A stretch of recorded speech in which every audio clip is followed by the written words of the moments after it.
happened to the rest of the music, and what time is it? It's Podblast time!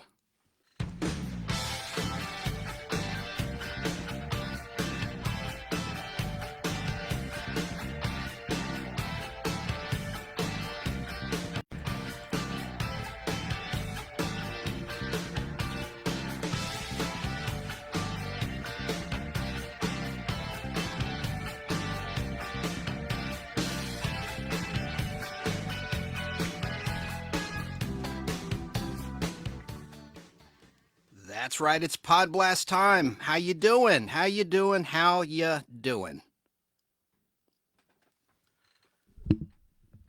This, of course, is your weird, informative, and hopefully fun time capsule of memories of days gone by as we forge ahead together in the game of life.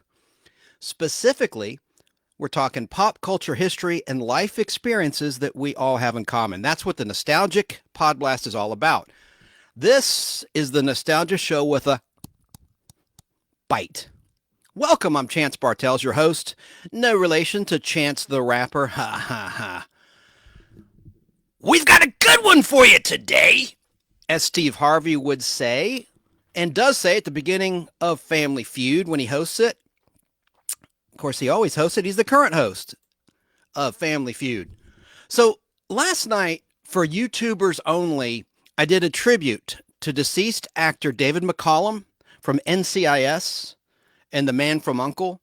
and a bunch of other stuff. And I also talked about two classic stars who were big screen superheroes who share the same birth date of September 25th. Now tonight, for listeners and Facebookers of the Nostalgic Podblast, this show, I'm going to talk about those actors as well.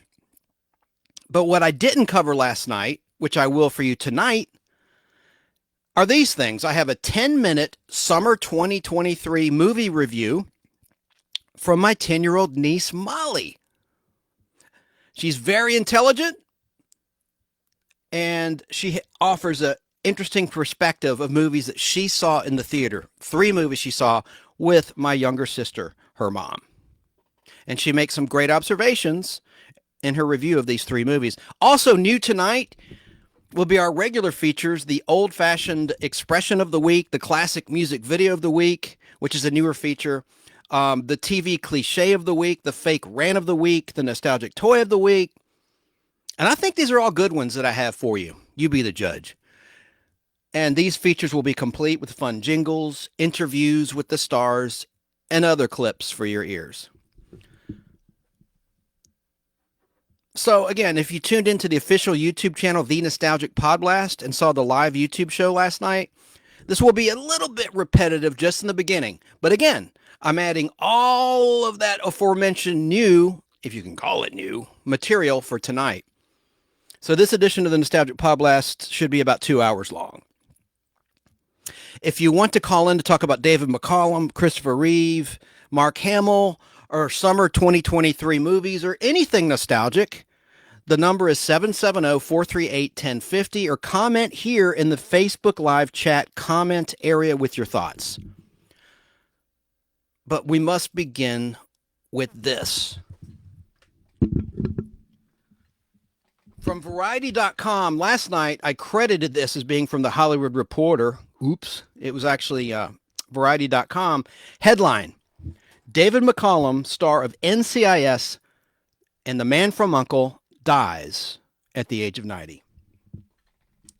And I'll get to more about him in just a second. I have some really good audio of him I want to share with you. But I want to play just about 40 seconds of a local ABC affiliate news story about the passing of David McCallum, who passed away back on September 25th, 2023. We have breaking news out of the entertainment world. Veteran actor David McCallum has died at the age of 90. The Scottish actor first made a name for himself as the co-star of the spy drama The Man from U.N.C.L.E. in the 1960s. He most recently co-starred as Chief Medical Examiner Donald Ducky Mallard on NCIS. McCallum died of natural causes, surrounded by family at a New York hospital. Wow. So that was a big blow to pop culture lore. Yeah, he lived a long time. He had a great life, and he's immortal on film and video. But a lot of people were upset. There were so many fans of NCIS, and I haven't seen those yet, and I bet I would love it. So I didn't mean to be dismissive. Some people commented, "Oh no, not Ducky," and I remember him from The Man from U.N.C.L.E. because I'm a geek, you know, and I discovered that show watching reruns of it on TNT, Turner Network Television, in the 1990s, because I wasn't around when it originally aired on NBC. We'll talk about that show in just a little bit, briefly. But he was beloved. I mean, he was on that show for, I guess, 20 years. Yeah, in fact, I know, on NCIS. But just some brief history about David McCallum. He, of course, starred as Ilya Kuryakin opposite Robert Vaughn as Napoleon Solo. I wonder if that's for Han Solo. I bet you George Lucas named Han Solo after Napoleon Solo. That was Robert Vaughn's character in the 1960s hit spy drama, The Man from U.N.C.L.E. I call it Uncle, not U-N-C-L-E. Maybe I've been wrong all these years. I don't know, but I call it The Man from U.N.C.L.E. And U.N.C.L.E., what did that stand for? Do you know? I'm going to tell you. The United Network Command for Law and Enforcement is what UNCLE stands for in the show. And it was basically, I'm diverting from the article here, just off the record, on the record yet off the record. It was, of course, a TV ripoff, or not a ripoff, but a TV version of the James Bond mega successful franchise movies, which began in 1962. Man from U.N.C.L.E. hit TV in 1964. And I liked it okay, but it was James Bond light because they had to deal with network television censors and whatnot. And, you know, it had good action, but it didn't have the budget of a Sean Connery James Bond movie of the 1960s, or George Lazenby in the 1960s and On Her Majesty's Secret Service. But David McCallum had a wonderful supporting role, character role, as pathologist Dr. Donald Ducky Mallard, Ducky was his nickname, on the top-rated TV series NCIS decades after The Man from U.N.C.L.E. And unfortunately, as you heard in the audio piece, he passed away on September 25th, which was a Monday of natural causes in New York City at the age of 90. His son Peter made a statement on behalf of his family saying, quote, "He was the kindest, coolest, most patient and loving father. He always put family before self. He looked forward to any chance to connect with his grandchildren and had a unique bond with each of them. He and his youngest grandson, Whit, age 9, could often be found in the corner of a room at family parties having deep philosophical conversations. He was a true Renaissance man. He was fascinated by science and culture and would turn those passions into knowledge. For example, he was capable of conducting a symphony orchestra and, if needed, could actually perform an autopsy based on his decades-long studies for his role on NCIS. After returning from the hospital to their apartment, I asked my mother if she was okay before she went to sleep. Her answer was simply, yes, but I do wish we had a chance to grow old together. She was 79, and Dad had just turned 90. The honesty in that emotion shows how vibrant their beautiful relationship and daily lives were, and that somehow, even at 90, Daddy never grew old. Unquote. The James Bond-influenced television show The Man from U.N.C.L.E., in which Vaughn's Napoleon Solo and David McCallum's Kuryakin battled the evil forces of Thrush around the globe. Thanks to the glories of stock footage, they had to interject there. And it was quite the pop cultural phenomenon of the mid-1960s, even as the show's tone wavered from fairly serious to cartoonish and back again to serious over its 4 television seasons. It spawned a spin-off, The Girl from U.N.C.L.E., starring Stephanie Powers, long before Heart to Heart, as well as a new feature adaptation. This is where the article's wrong. New feature adaptations during the run of the TV series titled One Spy Too Many and One of Our Spies is Missing and The Karate Killers that starred Robert Vaughn and David McCallum. No, those were like edits of 2-parters of The Man from U.N.C.L.E. edited to be like a TV movie, 2-hour movie in rerun syndication on television. Anyway, but they did do a reunion movie. I'll talk about that in a second. David McCallum also guest starred as Kuryakin on the sitcom Please Don't Eat the Daisies. He reprised the role in 1983 for the TV movie The Return of the Man from U.N.C.L.E., the 15 years later affair. That was the cool thing about the title, or unique thing. It wasn't really that cool, but it was always the affair. You know, the Vulcan affair. There was actually an episode titled The Vulcan Affair before Star Trek, and William Shatner and Leonard Nimoy acted together in a season 1 Man from U.N.C.L.E. episode. And the first season was in black and white, and then the other 3 seasons were in full color. In an appreciation of the Man from U.N.C.L.E. series in the Boston Globe in 2008, Mark Feeney wrote, quote, "Where Robert Vaughn's Solo was chilly, David McCallum's Kuryakin was cool. Very cool indeed. If Julie Christie had the 60s sexiest lower lip, as she most certainly did, then McCallum was a distant second." Okay. Add in his blonde bangs, high cerebral forehead, and penchant for dark turtlenecks, and a teen idol was born, unquote. A Guy Ritchie directed feature adaptation of The Man from U.N.C.L.E. was released in August of 2015 by MGM with Henry Cavill, the movie Superman, and Armie Hammer, who has really fallen out of favor because of some things we won't talk about on this family show. Armie Hammer starred as Napoleon Solo. No, Henry Cavill was Napoleon Solo. I saw the movie. Where's my brain? And that Armie Hammer, troubled Armie Hammer of the Arm and Hammer Empire, the what you put in your freezer, right? The baking soda. He's one of those hammers. Anyway, let me just start over. Guy Ritchie, by the way, was married to Madonna, and she trashed him. I saw her in concert in 2018 or 2017. Can't remember. I think it was 2018. I said 2017 last night in YouTube Live. And during the concert, in between songs, she took the liberty to just trash her ex-husband at the time. But he's a good director, and I liked that movie. That was didn't do well at the box office, very underrated. It had that international feel, like a James Bond movie or even a Pink Panther movie. Remember those international releases from MGM UA that were big all around the world? I mean, hell, I guess like the Marvel movies are big all around the world, but you know, those were like filmed primarily in England. That's what I mean. Like they weren't filmed in America. They were filmed in different locations all over the globe, like the James Bond movies and that sort of thing. But the Guy Ritchie directed feature adaptation of The Man from U.N.C.L.E. was released in August 2015 with Henry Cavill and Armie Hammer starring as Solo and Kuryakin, respectively.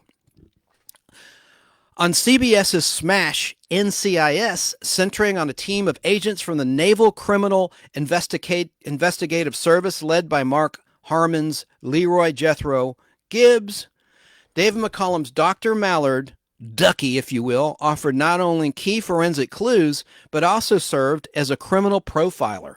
Mallard had a wacky, ancient mother who eventually developed dementia and later died. That's sad. And McCallum was key to the series' successful blend of drama with comedy, which was leveraged with comedy. NCIS debuted in 2003, over 20 years ago, and it spawned 2 spinoffs, NCIS Los Angeles and NCIS New Orleans. CBS said in a statement, quote, "We are deeply saddened by the passing of David McCallum and privileged that CBS was his home for so many years. David was a gifted actor and author, and he was beloved by many around the world. He led an incredible life, and his legacy will live forever and live on through his family and his countless hours on film and television, which will never go away. We will miss his warmth and endearing sense of humor that lit up any room or soundstage he stepped onto, as well as the brilliant stories he often shared from a life well lived. Our hearts go out to his wife, Catherine, spelled with a K, and his entire family, and all those who knew and loved David," unquote. NCIS was voted America's favorite television show back in 2011 in a Harris poll, and it was the most watched TV series in the USA during the 2012 to 2013 TV season. In a 2012 interview, David McCallum explained to Variety's Chris Willman why he was still working after 6 decades in the business. Quote, "I'm doing it because I absolutely love what I'm doing. I'm doing what I was born to do. And I've done it when I joined Equity in 1946. And it's wonderful to have this show and this character at this point in my career. My life is dedicated to the new script coming through the door," he continued, "making sure that all the pathology is right, and then finding out how many words I have to learn for Ducky, which then translates into how many hours I have to do to work to get it in my head and get it as best we can. It sometimes seems you go in, you have a couple of lines, and Polly talks all the time. Or other times you go into a scene and you have 3 pages of detailed medical jargon, and I have to work really hard to get that and make it sound glib and make it sound as if I know what I'm doing." Unquote. Though he was busy with NCIS, David McCallum had developed something of a second career as a voice actor on Toon Disney in the show The Replacements, in which he performed CAR, various iterations of the Big Ten series as Professor Paradox, and in video games such as Diablo III, Reaper of Souls. David Keith McCallum was born in Glasgow, Scotland, to a father who was first violinist for the London Philharmonic and a mother who was a cellist. She played the cello. Thus, he originally pursued a career in music, training on the oboe and studying for a time at the Royal Academy of Music, though he soon left and enrolled at the Royal Academy of Dramatic Art. After the Royal Academy of Dramatic Art, he started performing with theater companies. Before he had actually begun his professional acting career when he was 12 in 1946, performing for the BBC Radio Company. He made his screen debut in the BBC fantasy miniseries titled The Rose and the Ring in 1953. Welcome to the Biography Channel, ladies and gentlemen. But I think he's important, and I want to do this right. Just a couple more paragraphs here to share with you. The young actor, David McCallum, appeared in the big screen crime dramas titled The Secret Place, Hell Drivers, and Violent Playground in the late 1950s, along with the Australian Western titled Robbery Under Arms, starring Peter Finch. In the 1958 film titled A Night to Remember about the Titanic, he had a small role as a wireless operator. David McCallum did a lot of British television at this stage in his career, including a 1959 BBC adaptation of Antigone, and BBC adaptations of Jane Austen's Emma in 1960 and Wuthering Heights in 1962. In 1961, he appeared in the stark, claustrophobic, British-made World War II film titled The Long and the Short and the Tall, otherwise known as Jungle Fighters, along with Richard Harris, Richard Todd, and Lawrence Harvey. And he had a supporting role. The article has bad grammar, and he had supporting role. He had a supporting role in Peter Ustinov's Billy Budd and John Huston's Freud the following year. 1963, this is a year I'm going to talk about and play a clip of some acting he did in 1963. In 1963, David McCallum had the good fortune to be cast in the high-profile, monumentally successful American-made film The Great Escape, starring Steve McQueen and a host of other actors. David McCallum was a key supporting player as a member of the team nicknamed Dispersal. And though his performance is not the first thing one remembers from the film, it allowed him to break through. In George Stevens' 1964 Christ epic titled The Greatest Story Ever Told, starring Max von Sydow, Ming the Merciless himself, David McCallum played Judas, further boosting his acting profile. The New York Times said, David McCallum's Judas oozes a chilling treachery. David McCallum guested. I don't like that word. I keep paraphrasing around that. I don't like guested. Means guest starred in, obviously, but I'll just read it verbatim. The actor guested on American TV shows including Perry Mason and The Outer Limits. The Outer Limits. And he, just as he began his run on The Man from U.N.C.L.E. leading up to it. I want to talk about this briefly. I'm not going to play a clip of it. I've talked about this several times in the Podblast, but David McCallum was in 2 key episodes of The Outer Limits. One, if you're watching on YouTube or Facebook Live, if you're listening, I would direct you to our YouTube channel, The Nostalgic Podblast, and you'll find the show with the subject line, David McCallum Remembered. But in the background, by the lamp, is a videotape that I bought from Camelot Music back in 1988 when it was released on VHS for $14.95 plus tax. That was pretty steep for one episode. Again, Star Trek is the reason we had VHS releases. It led to DVD releases. It led to Blu-ray releases. It led to streaming. Star Trek, we talked about that in the anniversary, 57th anniversary Podblast of the original Star Trek. It was the pioneer. And back in 1985, that's when Paramount Pictures released Star Trek as individual episodes in 10-episode batches. They tried 10 episodes at first, and they sold so well, they released another 10, every quarter or every couple months or so until they released all 79 original classic Star Trek. So thanks to Star Trek, you had The Outer Limits on VHS.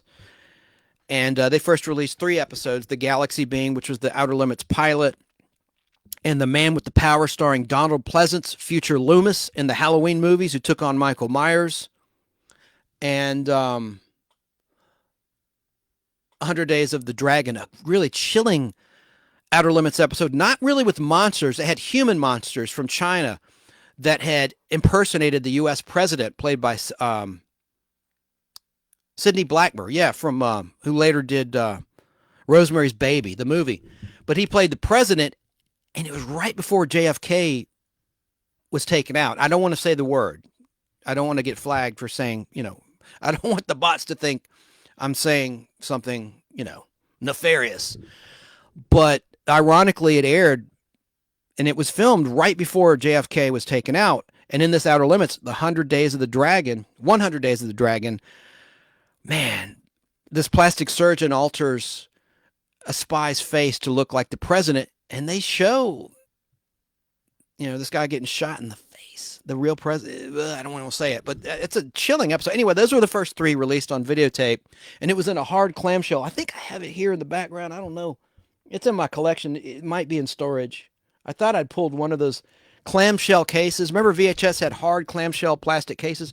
And then after those first 3, they sold so well, they released more Outer Limits, but in this kind of packaging, which I'll hold up closer for the camera. But back to David McCallum. So the reason I even brought that up was he was in this episode, The Sixth Finger. Gonna play a clip in a minute. There's some great lines of dialogue in that. And in that episode, David McCallum played in just a generic European nation. It's got a phony name. It's not a real country that's named in the story, but he's a coal miner. But he yearns to be something greater than he is, so he signs up to be a guinea pig in a British scientist experiment to further man's evolution with a machine. But things go wrong. He signs up to do this, and he starts self-evolving, and he winds up developing a 6th finger on his hand over the course of the episode, and his cranium gets large. I think this character was Stan Lee's inspiration for the Leader. I know I'm getting comic booky now, but in The Incredible Hulk, there was a villain titled The Leader who was subjected to gamma radiation, but instead of getting muscles like the Hulk, he got a super brain, huge cranium, huge head, and he always had a thirst for knowledge, like David McCallum's character in this Outer Limits, reading books, and he no longer has the need for sleep. He's constantly wanting to read and absorb knowledge. Books, I want to read them all, do you understand? It was just a great episode, and it had some cheesy moments, and the special effects were not perfect, but Jill Haworth was in it as this innocent girl in the town who loves this guy, and she tries to get him back to the way he was. But the scientist was played by Edward Mulhare, who later starred in The Ghost and Mrs. Muir with Hope Lang, and Knight Rider. He was the boss in Knight Rider.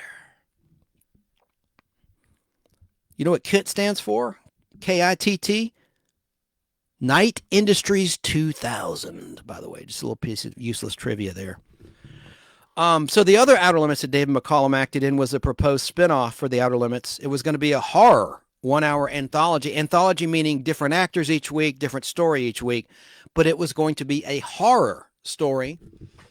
And it was called The Unknown.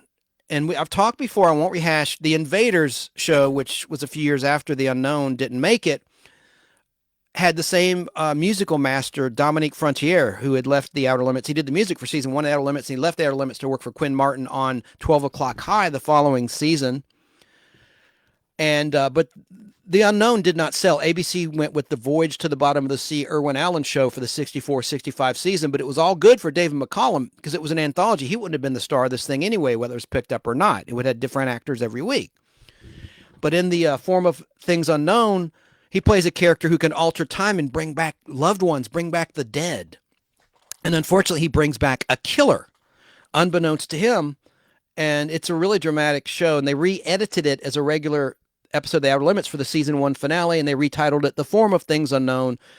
And it had a great opening. I won't play it. I always play that in the annual Halloween Podblast. I'll do that again this year. It has a great piece of narration by William Woodson. That's the guy that narrated it, and he wound up narrating The Invaders, and he narrated The Odd Couple.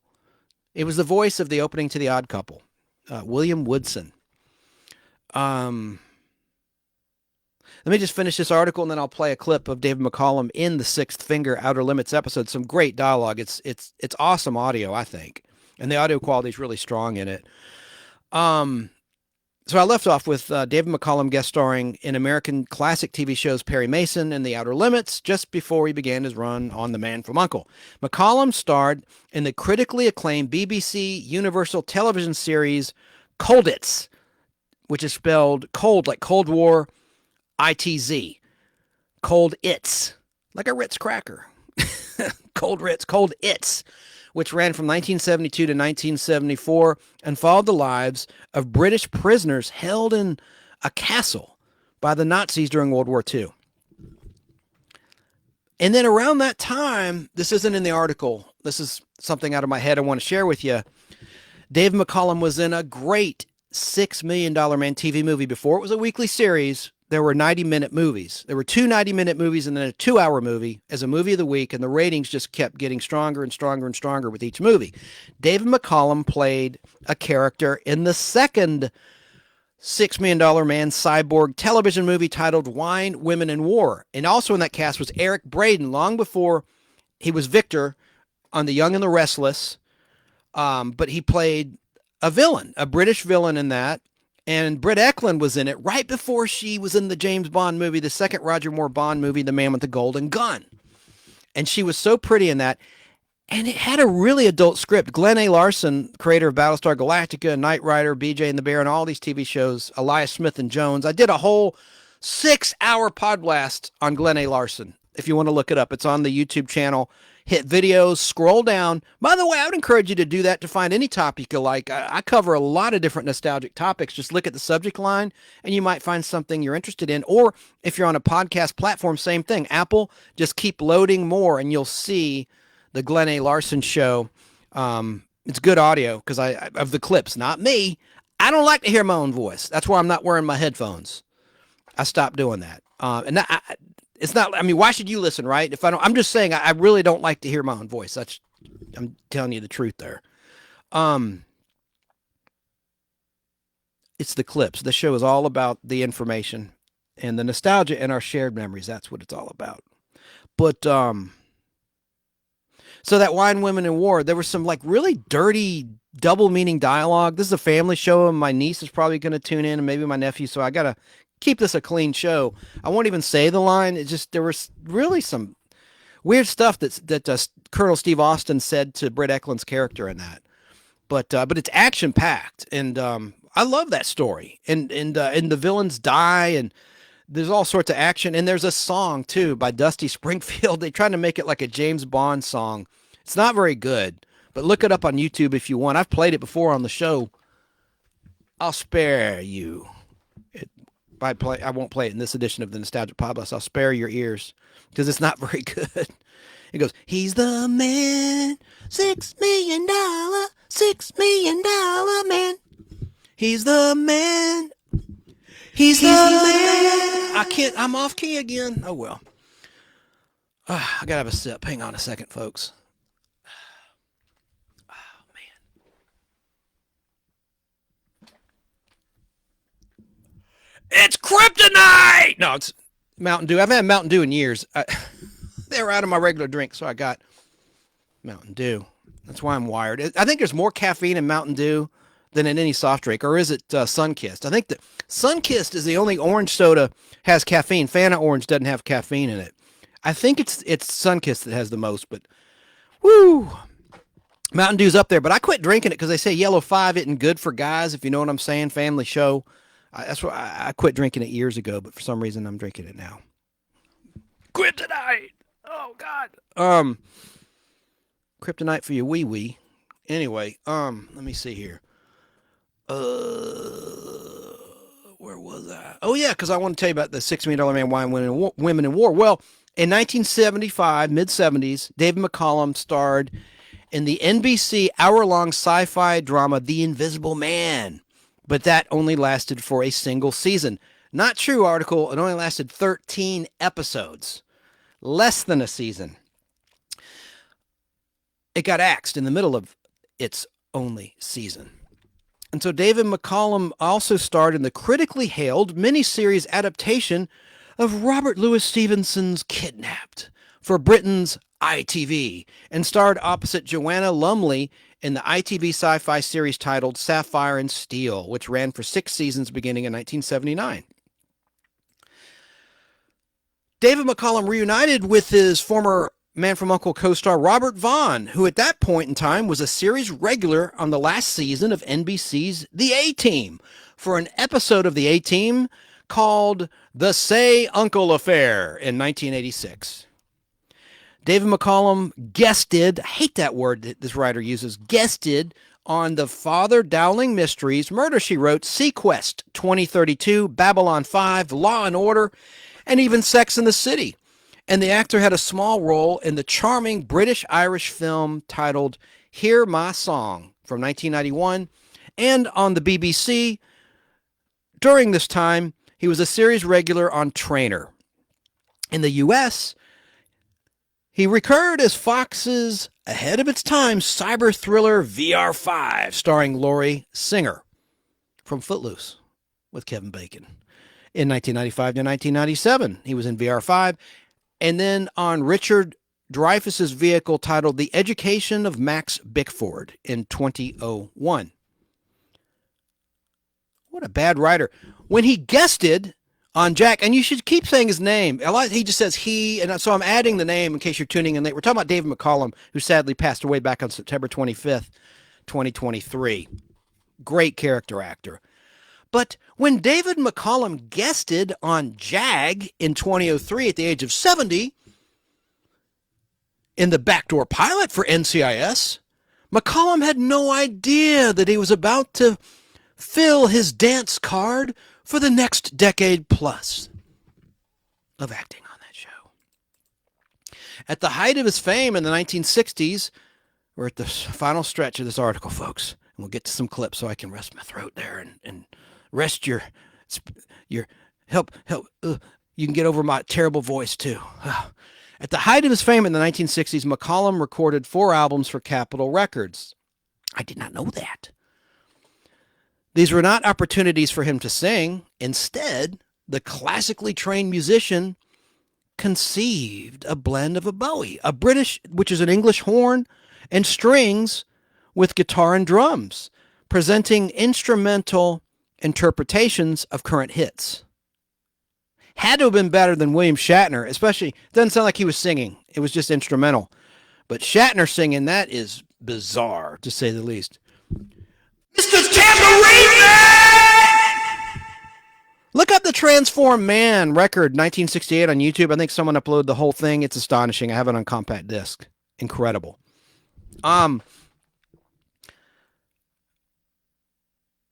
Though someone else was officially credited as the arranger on those albums, David McCallum conducted some of the music and contributed several original compositions. In 2016, David McCallum's mystery novel titled Once a Crooked Man was published. McCallum was twice married. The first time to actress Jill Ireland. I got to stop and talk about Jill Ireland. She later married Charles Bronson and acted with him in movies like Invasion USA. And she was in a classic Star Trek for the Trekkers out there titled This Side of Paradise. She was the girl that Spock was in love with, that he'd work with, a fellow scientist, and he gets infected by the spores. And so Spock can like fall in love and abandon all the Vulcan rules and regulations and all that crap. And he had the gall to make love to that girl, as Captain Kirk said to him, trying to get under his skin and shake off the influence of the spores and start a fight. He even calls him a half-breed in that scene. Can you believe that? Captain Kirk, and it worked.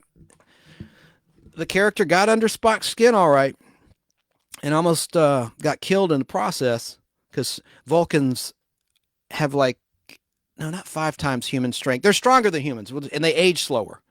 Anyway, and they have green blood, and their organs are in different parts of their body versus the human anatomy.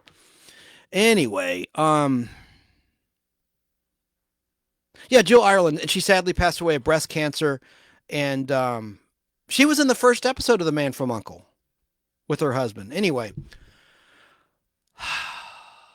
but his second wife, David McCallum, is survived by his second wife, his wife of 56 years, Catherine McCallum. David McCallum's also survived by his sons Paul, Valentine, and Peter, and his daughter Sophie, and his 8 grandchildren. See, I thought he had 4 sons and 1 daughter. I think this article made a mistake. Let me just quickly divert from what I prepared, and let me just confirm that, because I could have sworn. Let me just see something here. I want to call BS in this article.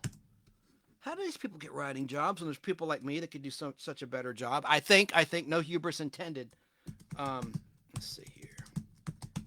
Guested. He guessed it. I got to use that term at least 5 times in that article. He guessed it. What a stupid expression. Hang on. Got it right here. Going to Wikipedia right now. It says children 5, but of course Wikipedia is always flawed with mistakes because anyone can add to it. Okay, 5 children, including Val McCallum. I don't remember a Val listed in that article.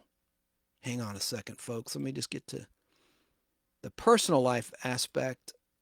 See if it mentions the names of the kids. Here we go. In 1967, McCallum married Catherine Carpenter. They had a son, Peter, and a daughter, Sophie. McCallum and his wife were active in charitable organizations that support the United States Marine Corps. Cool. Because Catherine's father was a Marine who served in the Battle of Iwo Jima, and her brother was killed in the Vietnam War. Wow. Glad I didn't have that in my notes. That's an interesting piece of trivia. And McCallum sadly died at the New York Presbyterian Hospital on September 25th, 2023 of natural causes. Well, all right, so Val. I want to get this right. Well, Valentine. I did mention Valentine. Okay. Stupid me. Well, I'm just going to read this verbatim. It's the very end of the article, finally. And it says he is survived by sons Paul, Valentine, Peter, and his daughter Sophie, and his 8 grandchildren, Julia, Lucia, Ian, Stella, Gavin, George, Alessandro, and Whit. Donations may be made to the Marine Corps Scholarship Foundation, which you can Google and look up if you want to give. Now let's play a few clips. I want to play this incredible audio, I think, of great moments from the Outer Limits episode, The Sixth Finger. And when the scientist realizes he made a terrible mistake in choosing David McCallum's character for his experiment, he realizes, oh my God, this guy is just misusing his power. He learns he has ESP and he can do things the future man can do that at the time 20th century man could not. Of course, we're in the 21st century now as we're live. But, and he refuses to go back. So the scientist wants to put David McCallum in the chamber and reverse the process to turn him back to his normal self. And I love this line you hear in this clip. And he's like, would you go back to being an ape, Professor? And another thing that he can do with his mental powers, he can stop someone's heart. He kills a woman, stops her heart, and he also can freeze people. He can immobilize them by like freezing their central nervous system. I'm adding that. I mean, it's not explained, but he stops the scientist from turning the dial, freezes them. So I guess I'm assuming it's not real. Act like it's friggin' real, but let's just pretend that he stopped the central nervous system. Not a medical man. Don't know if that would do it or not, but it sounds good. So let's listen to a little bit of the Outer Limits. This is a few minutes long. The clip is 5 minutes, 32 minutes, but I'm not going to play the whole thing, but I'll play a little more than I did on YouTube Live last night. Let's listen. You're praying that your experiment may be a blessing and not a curse on mankind. Now you're hoping you may be forgiven for what you did only a few years ago. It's this sense of guilt that's made you bury yourself down here. How do you know that? Your heightened forehead indicates more currents in your neuronic synapses required for greater intelligence and telepathic function. Your eyes have developed a wider field of vision and a power of charged concentration. Afraid you maybe gave power to the wrong man. What makes you say that? You should have realized by now, Professor Mathers, that I can read your mind. I no longer have any need for sleep. How is it possible? Must the pupil explain to the teacher? It's really quite simple. You released the mechanism of evolution, which is a self-generating force. It is now mutating under its own impetus. I am now where man will be approximately 1 million years from today. Why are you laughing? I am laughing at what is in your mind, Professor. You think that I've become a monster. Need I remind you that everything is relative? For me, you look as monstrous as the missing link. We'll stop this self-generating process before it's too late. We must return to the chamber immediately and set the dial backward somewhere nearer to man.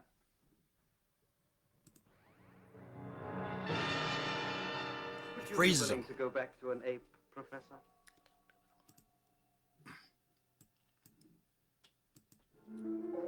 Wait. No. Please. Here's where he kills the woman. She's like a maid or something.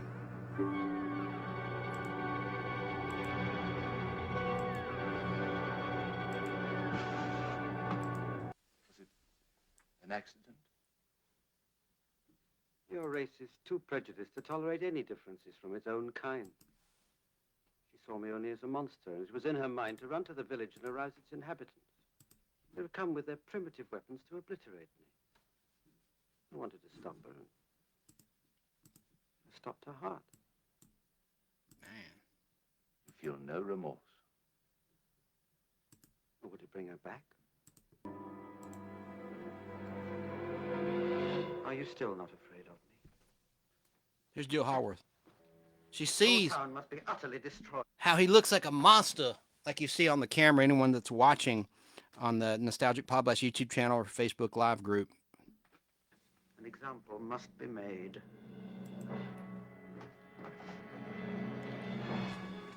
Stand back.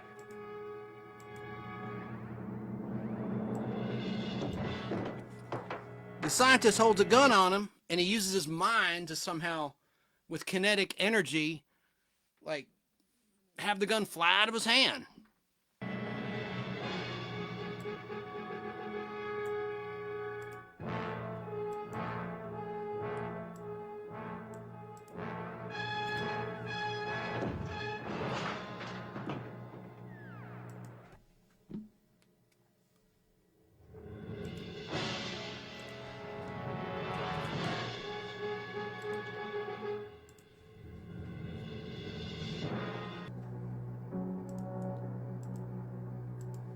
Your ignorance makes me ill and angry. I know the feeling. I was going to destroy everyone. And suddenly, it no longer mattered. I evolved beyond hatred or revenge, or even the desire for power. I could feel myself reaching that stage in the dim future of mankind when the mind will cast off the hamperings of the flesh and become all thought and no matter. A vortex of pure intelligence in space.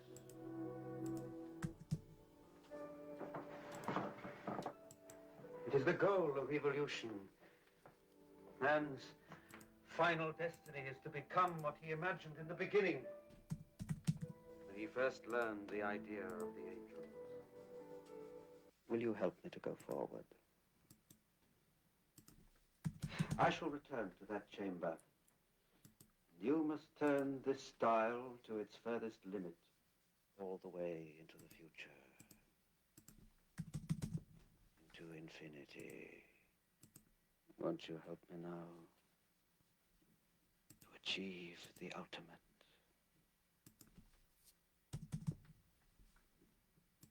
Come, Kathy.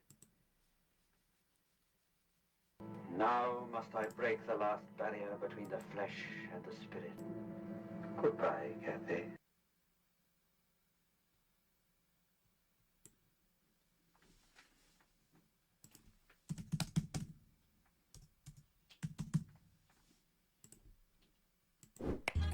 Keep flavor Oh, fresh. shoot. So, yeah, there goes an ad. Real good there. I totally... What the hell was that? Took my eye off the ball. She goes, I can't let you go. And reverses it, and he comes back as an ape.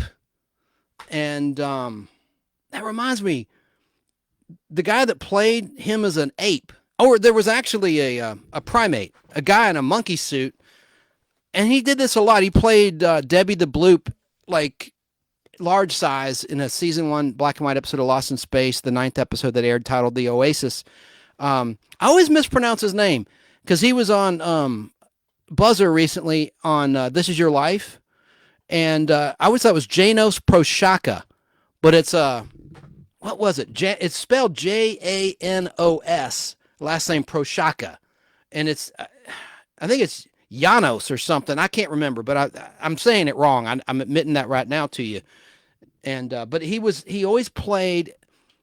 He was a kind of a stunt man, and he played a lot of the monsters on the Outer Limits, like in the Architects of Fear. I know I'm getting a little technical here, and the average Joe doesn't know what the hell I'm talking about. But that was a great episode with what's his face from The Greatest American Hero.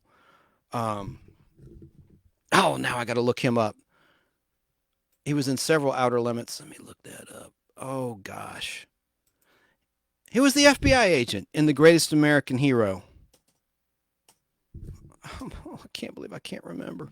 The Greatest American Hero. Always when I look something up, it'll pop back into my mind. I just have David McCallum in my head, and I can't think of anything. Robert Culp. That's it. Robert Culp. He was in The Architects of Fear, where all these scientists transform him. He drew lots, and he unfortunately won. And it was a group of guys that wanted to unite the world by simulating an alien being landing on Earth to unite all the nations of the world against a common enemy. And Janos Prochaska, mispronouncing his name, but that's what I have always known him as. I've been saying it wrong and thinking it wrong all these years. He played the monster that he eventually transforms into. But we're talking about David McCallum and Outer Limits here. And I just love that episode. Let me get back to the topics. Man from U.N.C.L.E., I want to play a little bit of the opening. Actually, the entire opening. It's only a minute and a half to the very first episode of The Man from U.N.C.L.E. And this audio sets the stage of what the show is all about. And I love this opening, and the music was by Jerry Goldsmith. This is really cool. Let's listen.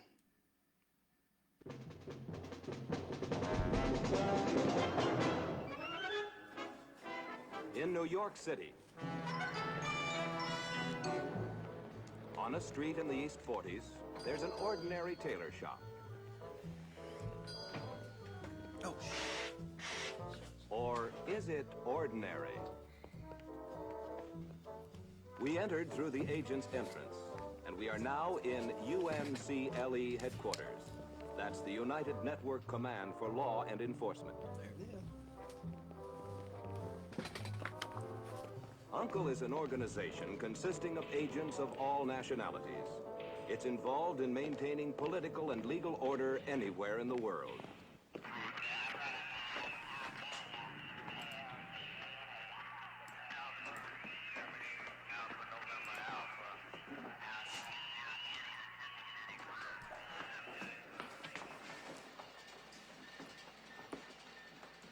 My name is Napoleon Solo. I'm an enforcement agent in Section 2 here. That's operations and enforcement. I am Ilya Kuryakin. I am also an enforcement agent. Like my friend Napoleon, I go and I do whatever I am told to by our chief. Huh? Oh, yes. Alexander Waverly. God damn it! Number 1, Section 1. Shit. In charge of this, our New York headquarters.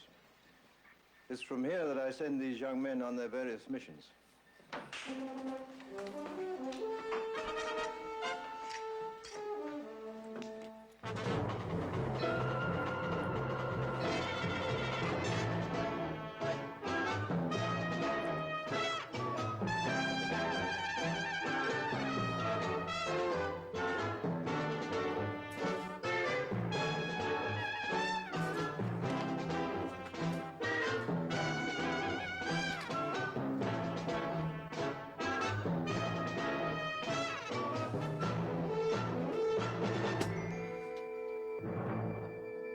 Guest stars Jill Ireland and Anne Francis.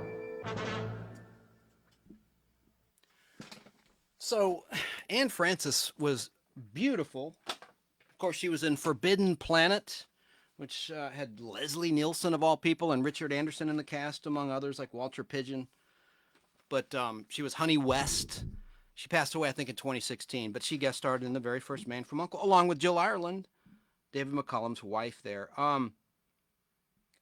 And then there was a hipper version of the theme. Let's just play a couple versions of the color episodes of The Man from U.N.C.L.E.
Pretty cool, I think.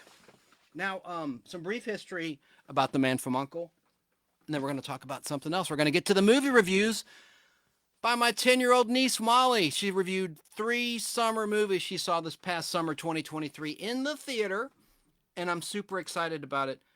And gosh, I hope a bad word didn't come through the mic. What happened was, one of my visual aids, those that are listening, fell over, and so I cussed, and I apologize if you heard that. I said 2 very bad words. Anyway, family show, right? Let me get back to a little bit of the history of The Man from U.N.C.L.E. from my TV Bible. I'm going to play that music again in the background as I talk briefly about the history of that show. Just some basic facts, really briefly.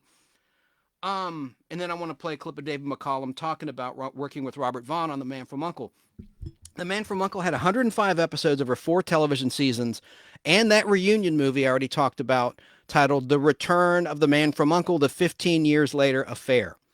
The plot of that reunion movie was this, quote, when Thrush steals a nuclear weapon and demands a ransom delivered by Napoleon Solo, Uncle recalls him and his partner Ilya Kuryakin to duty, unquote. And it aired on Tuesday, April 5th, 1983. And then in 1986, they both were reunited again on the A-Team. Already said that. Yes, I'm repeating myself.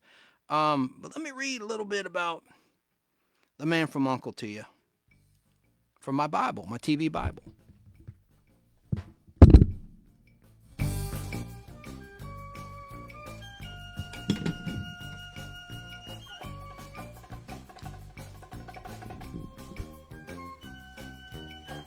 The Man from U.N.C.L.E. debuted on September 22nd, 1964 on NBC, Tuesday night at 8:30. In January 1965, NBC moved the show to Monday nights at 8, and then in the fall of 1965, they moved it to the death time slot, Friday night at 10, which killed Star Trek. Then, when the ratings slid in September 1966, NBC moved the show earlier on Friday night to 8:30. That's a little bit better. I mean, younger folks were going to high school football games on Friday night. They were going to see movies, or going out on dates, going to the pizzeria, the malt shop, whatever. Or, family show. I was going to say, necking in a car somewhere. And then in September 1967, NBC moved The Man from U.N.C.L.E. back to Monday night at 8 o'clock. So The Man from U.N.C.L.E. was America's television answer to the very popular James Bond movies. 2 super agents, Napoleon Solo and Ilya Kuryakin, were teamed to fight the international crime syndicate Thrush. U.N.C.L.E., U-N-C-L-E, which stood for United Network Command for Law and Enforcement, had its American headquarters in New York City. Running the office was Mr. Waverly, who's like the M of The Man from U.N.C.L.E., the boss. Just like James Bond had a boss M in the 007 movies. And he was kind of like a combination of M and Q. He wasn't that great of a character, sorry. Leo G. Carroll was the actor who played Mr. Alexander Waverly, the boss. And his character's function was to assign agents to cases and coordinate their efforts. The suave, urbane American, Napoleon Solo, and the blonde, introverted Russian Kuryakin spent most of their time saving the world from Thrush. And, as the series wore on, the plots became more and more far-fetched. The pinnacle of silliness was reached in the 1966 to 1967 TV season when The Girl from U.N.C.L.E. was created, starring Stephanie Powers, bringing to television 2 hours of U.N.C.L.E. per week, with plots that were, oh shucks, often silly. I got to get past this ad. I'm messing up bad tonight. With plots that were closer to ABC's Batman than to any sort of believable spy thriller. At the end of the 1966 to 1967 season, the girl from U.N.C.L.E. was dead, and the man from U.N.C.L.E. was dying. A transfusion of reality was tried at the start of the 1967 and 1968 season, with new sets for Uncle's New York offices and stories that were more traditionally suspenseful with danger that no longer seemed as if it had just come out of a comic book page. And whoa, what you got against comic books there? And with a new regular cast member in Mr. Waverly's secretary, Lisa Rogers. So she, again, they're ripping off James Bond a bit with Miss Moneypenny with this character. And Lisa Rogers was played by Barbara Moore. Unfortunately, these changes were too little too late, and the series ended on the evening of January 15th, 1968. To be replaced by the biggest hit of the late 1960s, Rowan and Martin's Laugh-In. I'll be danged.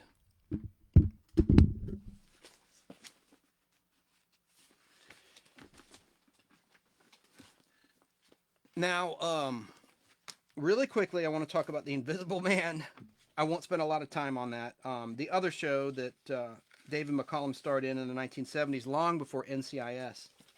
And by the way, my TV Bible, don't think I mentioned this. It's the complete directory to primetime network TV shows, 1946 to present. This is the 1988 edition, so after 1988, I'm SOL unless I get a newer edition, written by Tim Brooks and Earl Marsh. Earl spelled E-A-R-L-E. But before I play some brief bits of audio of David McCallum in interviews, I want to talk about The Invisible Man. It started as a 90-minute television movie which aired on May 6th, 1975. And also in the cast was Melinda Fee, who later became a fembot in season 3 of The Bionic Woman, Fembots in Las Vegas, parts 1 and 2. And she had been in Lost in Space as a guest star in a terrible episode, the 5th color episode, Space Circus, from season 2 of that program. And she played like a clairvoyant con woman with a con circus. But where the heck is it? Sorry, kids. The Invisible Man as a regular series debuted on September 8th, 1975, airing Monday nights at 8. And from my TV Bible, The Invisible Man, in an attempt to update the classic H.G. Wells story, this series brought us Dr. Daniel Weston, a scientist who had discovered a means of making any object invisible, including himself. When he found out that the government planned to use this technique for military purposes, he memorized his secret formula, destroyed his equipment, and turned himself invisible to escape. Unfortunately, his method for becoming visible again failed. And it failed to work, and he was temporarily stuck in invisibility mode. Seeking the aid of a scientist friend, he had a wig, highly realistic face mask, and plastic hands made to conceal his invisibility, enabling him to resume a somewhat normal public life. Daniel and his wife Kate then went to work for the KLAE Corporation, where he continued his experiments in order to find his way back. He also undertook an assortment of dangerous security missions for his boss, Walter Carlson, played by Craig Stevens. Whenever the situation got tight, Daniel could take off his mask and clothes and disappear. This did not always prove to be helpful, as it might seem. However, as when he was trapped in the house of a blind man who was extraordinarily sensitive to sound, who was out to kill him.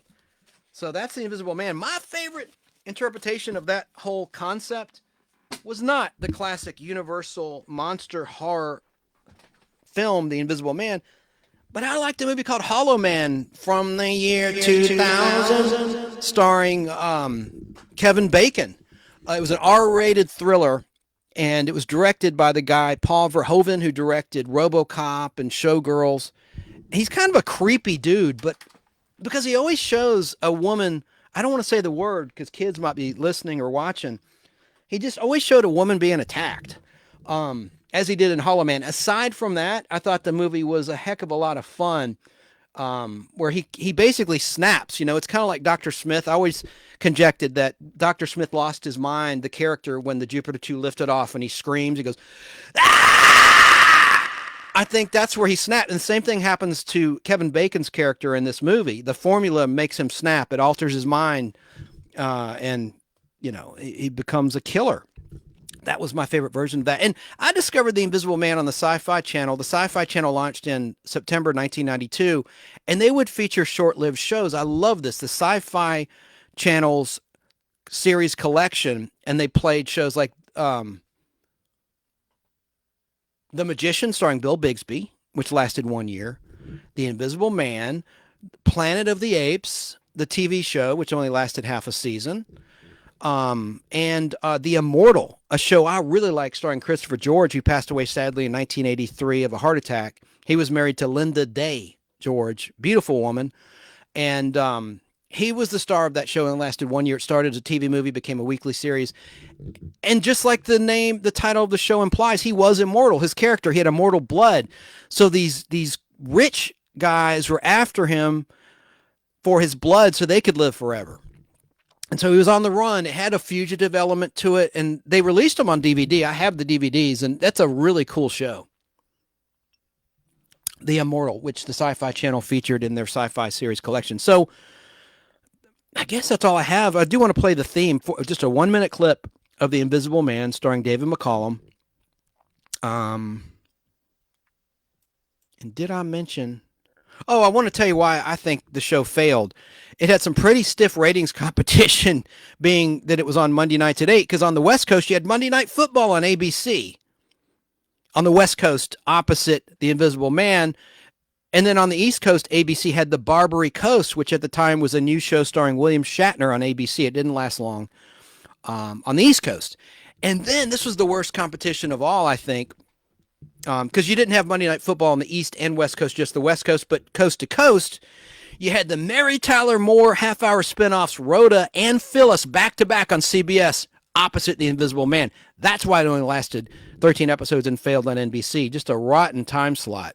It's too bad they didn't try another night during the week, not Friday night at 10. Let's listen to a little bit of how the Invisible Man theme sounded, and then we'll have our new feature, Molly's Movie Reviews, in just a sec after this minute clip. Oh, darn it. I do want to play David McCallum. I'll play a little bit of him, and this is a very brief clip of him talking about working with Robert Vaughn that I promised you. But let me get... Yeah, here's the Invisible Man theme song.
Yeah, and so on January 19th, 1976, the Invisible Man disappeared from the NBC television schedule. Okay, now let's listen to David McCallum in his own words talking about working with Robert Vaughn. And also, yeah, let me get that. It's right here. Here it is. Robert is an academic, or was an academic, and he was born on the 22nd of November, the same day that Kennedy was assassinated. But that's just a strange coincidence. He had an obsession that he could be part of the political world. And all the time, most of the time we were working, he was reading books, he was writing things down, he was somewhere else slightly. And he was very open to my suggesting things when we were actually on set. I said, well, in this scene, this is this and this and this. If you're there, I can throw the knife and you can be there. And he went along with it. A couple of times he said, you're upstaging me here. I said, yes, I'm doing it on purpose. I'm sorry you noticed, But we had a very good working relationship. We were as different as chalk and cheese in our lifestyles. And we went out to dinner, I think, once. He took me to, I believe it was called the Aware Inn, which was on Sunset Boulevard and was a health food store, and I was quite ill afterwards. But we didn't socialize at all. I read a book about something, show business is something where you come in and have these extraordinary relationships that you plug into. And then when the show's over, it's all gone and everybody else goes and you don't really see anybody anymore. But that was the case with Uncle. It was a terrific working relationship. Only once did he almost killed him. But Marcel Vercoutère, who was the special effects, had a knife on a wire. And it was a thing where I had a Bowie knife. And he was hanging like this. And I cut the wires by throwing the Bowie knife, which meant that the special effects knife flew across the room, hit the snap blew, he dropped, and the knife would bed itself in the wall. Anyway, my knife, I just drop behind my back and do that. I don't even throw it. He's fired. Special effects is firing it. And the wire broke. And I saw that knife going towards Robert. No wire. And it embedded itself in the wall and missed it and hit it. I don't think he even noticed, He was busy thinking about the Kennedys or whatever. Thank you, Foundation Interviews, for the use of that great clip. Now, the audio was a little tinny at his end, David McCallum's end. He wasn't using a professional microphone, which is fine. I just want to explain that. Now it's finally time for the debut of a feature that I call Molly's Movie Reviews. And my delightful 10-year-old niece, Molly, saw these 3 summer 2023 movies in the theater. And right now she's going to offer her thoughts from her unique perspective as a younger movie watcher in this debut segment, which is about 10 minutes long. So now, without further ado, here's Molly! So the story, it was very original. And she starts with The Little Mermaid. Let's go. Okay, first I'm going to start with The Little Mermaid movie. So the story, it was very original. They definitely did a new take on the movie, but it was definitely a little bit different. They added a bunch of new songs, new themes and originality. It was just very amazing, and I thought it was, overall, the storyline was great. The actors was amazing. Halle Bailey was she was perfect. I loved the scene where she flipped her hair and then the sunset. Yeah, you wait till you see that scene. It's amazing. I loved the overall vibe of the movie was just amazing, and the music, as I said before, they added new songs, but definitely had that flair that you want when you do a live action movie. And actually, I feel like now as Disney goes on, they're like, okay, we did this with The Little Mermaid, now we're going to do this, as they're coming out with a new Snow White movie and a new Tangled movie as a live action version. So I think the music, songs, everything was just beautiful. And I just thought it was really cool. But there was one song that Eric sang that it didn't really stand out to me. It wasn't my favorite. What song was that? I don't know the exact name of the song though, but it was you guys will see. You'll understand it when you watch the movie. Or if you've already watched the movie, you'll understand it. I was very entertained. I was then in the theater, eating popcorn like when you go to a movie theater, and it was really fun. It was very entertaining. It had you, sometimes there's obviously in some movies there's some parts where you're like a little bit bored, but like it just kind of drags on a little too long. But overall, I loved The Little Mermaid. It was such a great movie. Okay, and of course, The Little Mermaid is streaming now on Disney Plus. Did you see the Barbie movie this past summer? I actually did see the Barbie movie with my mom. Oh, wow, you're a little young to see the Barbie movie. I heard there's some inappropriate stuff in the movie. Yeah, there's only a few though. For small children. And you're not, I mean, you're in 5th grade, so you're kind of a big kid. But. Yeah. I definitely think that there was some parts that were a little risky, but there was nothing that 5th grade people or younger probably don't already know about. Basically exposed to at school and stuff like that. But let's get into the review of the Barbie movie. So the story, again, I'm starting with the story again because the line, it was so original, and I heard the Barbie movie was carried on from different movie producers and places. Like it got with the Warner Brothers, I think. So I think it was there, and it was amazing. I think it was perfect. The storyline was beautiful. Again, with all movies, it goes a little, some parts drag on, but that happens with every movies, and I have a short attention span. But story, very original. Definitely loved, like, the dream house looked amazing.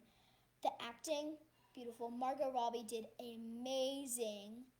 And I loved how they had kind of the narrator narrate stuff. Like, it's amazing. I love it. Definitely recommend watching it. Yeah, that's basically all for that one. And the music, oh my gosh, they had so many amazing artists do tracks. And you can hear the tracks now on Spotify and Apple Music, all that stuff. But beautiful tracks. I loved it so much.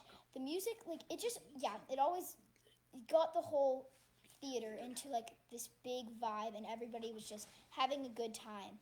I was very entertained. As I mentioned earlier, it does drag on a little bit, but that happens with movies sometimes. Well, let me ask you this. I've heard from some, and I haven't seen this film. I heard the ending was a bit sad. Is that true? Is there a sad ending without giving anything away? Yeah, the ending of that movie, it's sad, but, like, you know, it wasn't extremely sad. Like, in the middle, it was a little bit more sad. So when you left the theater, did you leave feeling good or blue or both? I felt good because at the end, they really had a song that pumped the whole theater up. So when you left, you were just feeling like having a good time, which I think was a very smart move on their part. Excellent. Well, there was another movie you saw that I wanted to see. Unfortunately, I got doggone COVID at the end, and it's called at the end of the summer. So the only thing I saw was like Guardians of the Galaxy 3. I didn't see Indiana Jones, and I didn't see this movie, which I really wanted to see, Elementals. Did you see it? Yes, I did actually see it. I've been seeing so many movies in the movie theater lately. Elemental is such a great movie. It was really good, but there's definitely some weird parts in it as well, which I was surprised because the Barbie movie is PG-13, but it didn't have as many, didn't have as many as Elemental actually did. And Elemental is actually like PG, I think. Don't take my word on that. That's inconsistent. I know. Rating system there. It's kind of weird. But they had a couple, and the Barbie movie just had a few. Like a little trickle of some. But the story, again, starting with the story, it's very original. Again, it's also like a little, some parts were actually a little sad, actually. Because if you see the trailer, I recommend seeing the trailer. I'm trying not to spoil anything. I did see it, and it looks sad because it's like a love that can't be, because one element is heat and fire, and the other's water, right? Mm-hmm. I said elementals. It's elemental. Yeah. Right. Elemental. But singular. The acting, very good. I do not know who played Amber in the movie, but I think they did an amazing job. She did an amazing job. I'm actually not sure who did. I don't even know who played. I think his name's Wayne, the water guy. Again, don't take my word on that. But they did an amazing job. Really, really good. So, yeah. The music, I don't think they had much music, did they? I think they played some songs in the background in some parts. But I don't know if they had any direct songs, but it was really good. Like, they had some nice songs playing in the background and stuff. Like, when she got angry, they played some more powerful songs, and there's definitely some tones in the background. Definitely entertain. With all movies, they drag on, or it's just I have a very short attention span. But it was very entertaining. It was a really good movie overall. I feel like definitely there's some parts where they can improve on, but I mean, they have a date they have to get the movie out, and they did a really good job. I feel like definitely all the movies that came out this summer were really good and really amazing. And that too is on Disney Plus right now. That's Disney Plus. So and the Barbie movie will probably be on Max. We didn't talk about that. Yeah. Eventually, as we're live right now, it's not streaming yet because it's killing Yes, it at the it box is. office. The Barbie movie. It's setting crazy. records. It's earned over $1 billion I know, it's worldwide. amazing. I think it's beaten the Avengers Endgame box office, if I'm not mistaken. yes, it's so crazy. Not to backtrack, but we're talking about Elemental now.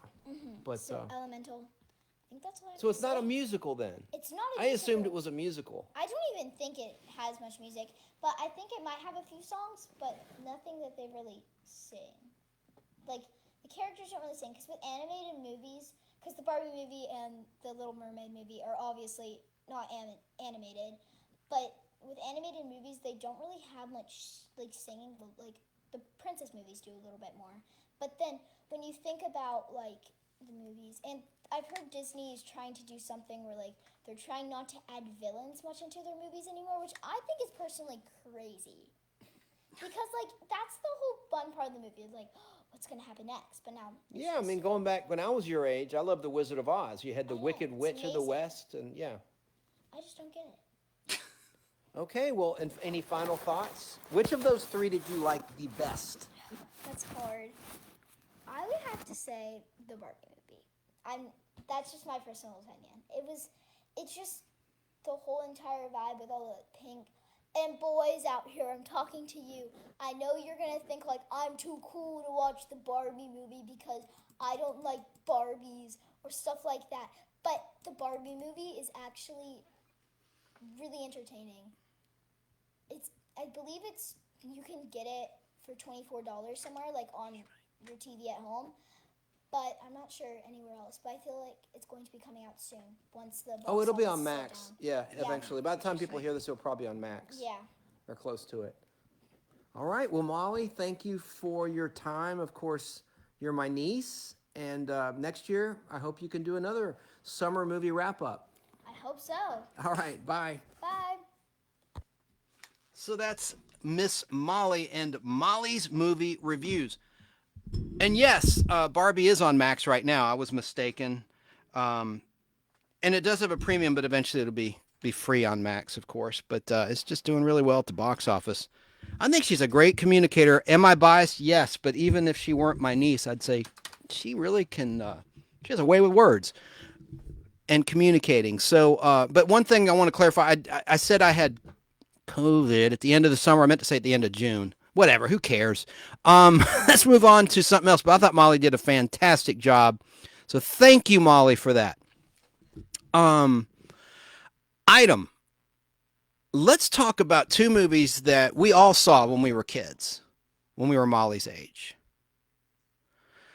Did you know? I didn't put this together until 2023, and I'm old as dirt.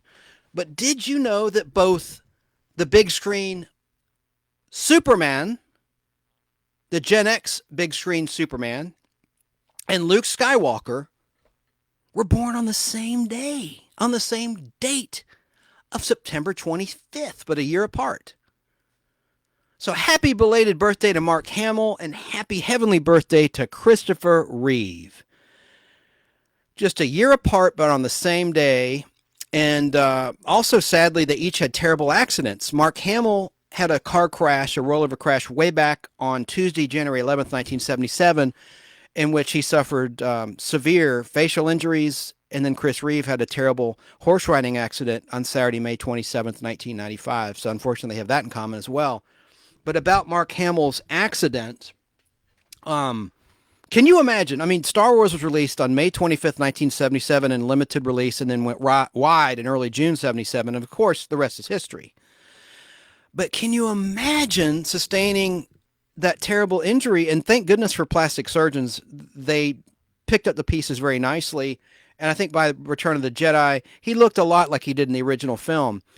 And, you know, it's been noted by historians that Mark quit 8 is Enough as a series. I think, between you and me, I think it's because of his accident. The network recast the role of David Bradford, whom he played in the pilot and first episode of 8 is Enough with Grant Goodeve. I think it's because of his crash. You know, I could be wrong. That's just my opinion. I think it was because of his injuries. They weren't sure how that would play out. But fortunately, thanks to the brilliant plastic surgeons and the man upstairs, that, you know, he recovered.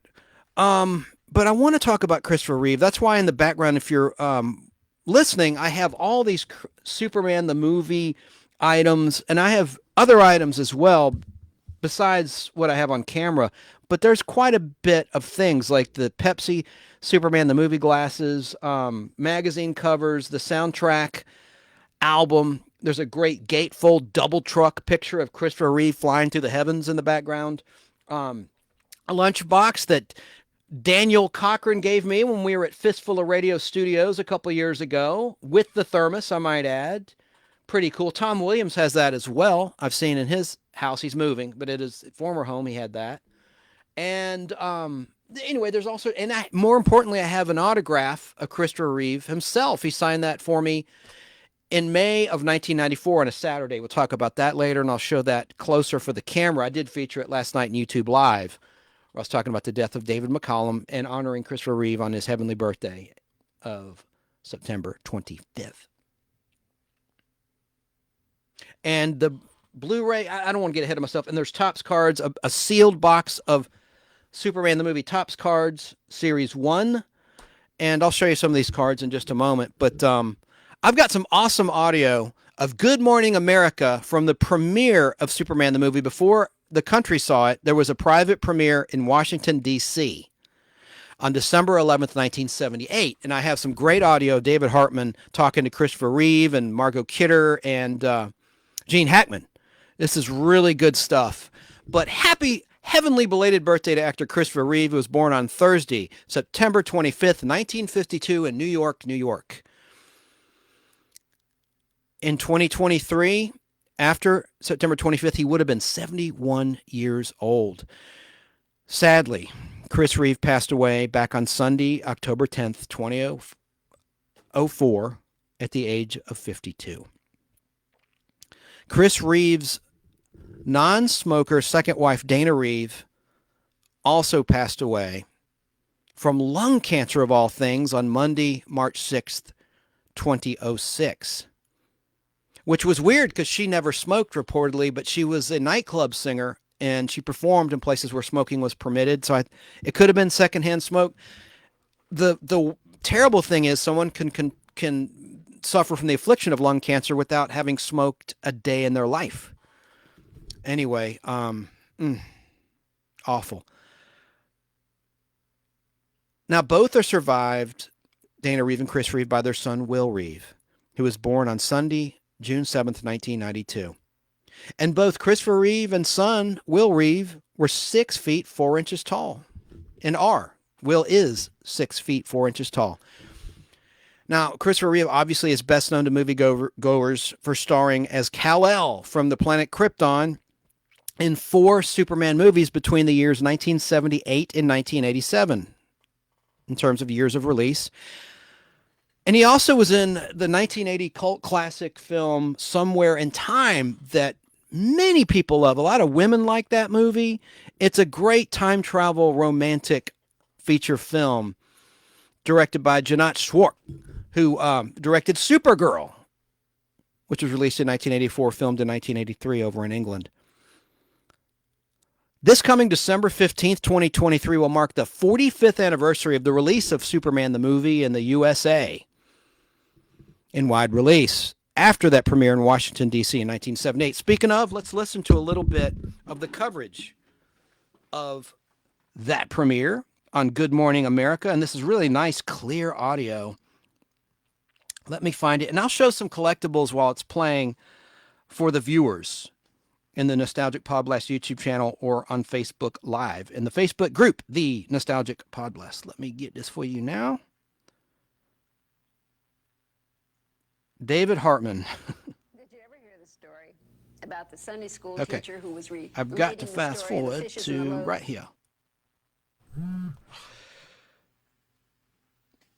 And I'll show some collectibles. I know I'm repeating myself. You know, people have complained, you're repeating yourself. I know. Right now, last night was the world premiere of the movie Superman, benefiting the Joseph P. Kennedy Jr. Foundation's International Special Olympics. Great cause.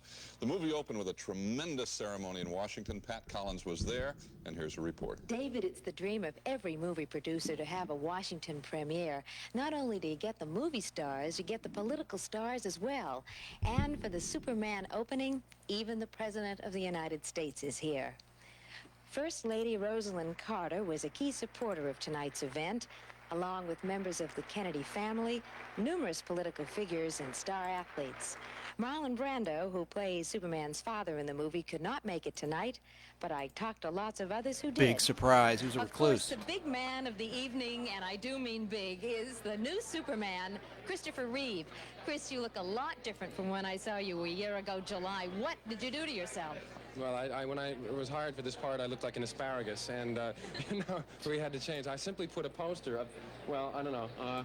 It wasn't this guy, but it was the Superman you see in the comic books. And I said, right, I've got to look like that. And I went to the gym, and I worked with a very, very good coach, and I put on about 30 pounds of muscle weight in about 10 weeks. Steve, you're here to see Superman tonight, too. Would you like to have had that role? Well, I don't think I'm tall enough, for one thing. I think Superman's got to be about 6'3". Again, it's a movie that everybody is anxiously awaiting, because I think what it'll do is it'll be a rebirth of excitement in this country about something that's really been a part of Americana, and that's Superman. I think, in just reading comic books and stories and the old TV series, which my kids watch now in Los Angeles, again, there's a hero. And we need heroes. And so what if he's faster than a speeding bullet or more stronger than a locomotive? He's a hero, and I think this country needs heroes.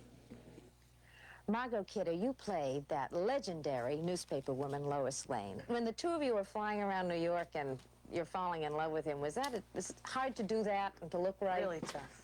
3 months almost in some of the most physically difficult and uncomfortable positions two people have ever been put in, strapped together. At one point we had a big argument, and we were strapped together 40 feet above the ground on a pole, and we couldn't get away from each other. We started squibbling and quabbling like two little brats. And we were supposed to be in love, and then they go, and then they go, action, and we go, and then we cut. We couldn't get away from each other. Now, I, as well as other viewers, were promised more than just a romance. That's Superman, too. Gene is the bad guy in this movie. Is it true that the villains have all the fun? I think it probably should be true. I don't know if it's really true or not. I never thought of myself as a villain in this film. You know, maybe that's the actor's way of trying to be sympathetic. You're going to be very surprised when you see the movie. You are definitely the villain. Really? Yes. Son of a gun. Yes. Missed again. I wanted to be lovable, you know, and so I could get more work. But maybe that's not going to work out. Well, you're you may be right. Funny villain. Maybe not lovable, but funny. Okay. Whatever. I thought I'd get a lot of, you know, romantic work out of this film. That's really why I took it, to meet girls. Richard Donner, you are the director of Superman, and I thought it was great fun to watch. But I would imagine that behind the scenes there were some problems, yes? Endless. Endless problems. I mean, from the day I said yes to the day I got off the airplane, I got on the wrong plane. No, I mean, it was total problems. Total. I mean... Give me an example. Well, I mean, the example is just from day one. I mean, you take a picture and it says the guy flies from here to there. Sure, okay, let's shoot it. Action. Hey, wait a minute, the guy doesn't fly. How do you make somebody fly from here to there? And to make him fly realistically. We worked for 8 months before I accepted what I called a flying unit shot. 8 months. And, I mean, the problems were endless because there really were no answers. I was surrounded by total geniuses, I mean, but Even they had no answers, so we just improvised, recreated. I don't know. I wish, I hope, I believe. I think it's super. I love it. It's silly. It's warm. It's wonderful. It's everything I always wanted it to be, and it's made for kids, and I'm the biggest kid of them all, so it just seems to be good. Seems to be good. It's a gala celebration here in Washington for the Superman opening. And now back to you, David, our Superman in New York. Oh, right, Pat. Thanks. 13 minutes of Christopher Reeve, the star of Superman, is in our Washington studio right now, and we'll talk with him after these words from Montreal. Friday. When dry ice. One moment. I'm going to play a little bit of Christopher Reeve talking with David Hartman after the premiere in Washington, D.C. of Superman.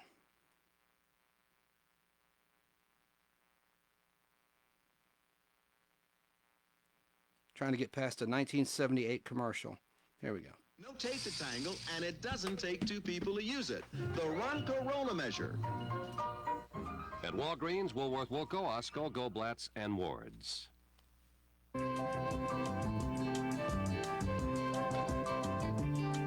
10 minutes up right now. If you just joined us, we've been talking with some of the stars of the new movie Superman, which had its premiere last night at the Kennedy Center in Washington. Christopher Reeve is a young actor. He plays the dual role of Clark Kent, who, as you know, changes himself into Superman. And he is with us this morning as Chris Reeve in our studio in Washington. Good morning, Chris. Nice to have you with us this morning. Good morning, David. How did it feel to be part of that, all the glitter and gleam and the president and all that business last night in Washington? I'm surprised I'm still walking and talking after all that last night. I mean, let alone fly. It was amazing.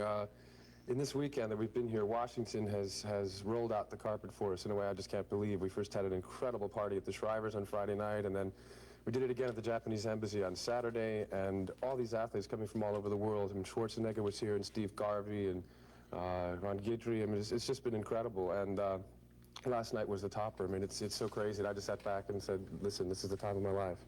Chris, already, the movie hasn't even opened across the country, and it's going to run here tonight in New York, as you know, and I'll be here tonight to see it. There's been tremendous publicity and attention paid to the movie and to you already. Mm-hmm. Are you feeling like a star? No, not yet. As a matter of fact, I've only been a star for 2 days, so I really don't know much about it. I'll tell you more in a year.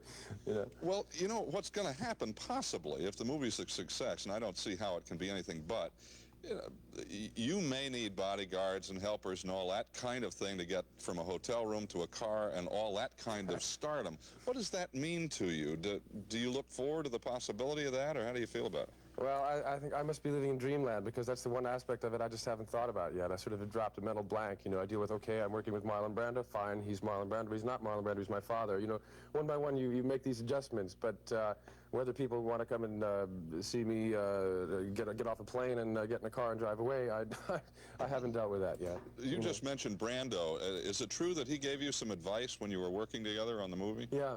Listen, Brando was absolutely superb. He showed up the first day of work, and he solved a lot of my problems. He came right over to me and introduced himself and said, I'm looking forward to working with you. I went back to my dressing room, and there was a basket of champagne and caviar from Fortnum & Mason's, and a handwritten note saying, I wish you good luck now and in the rest of your career.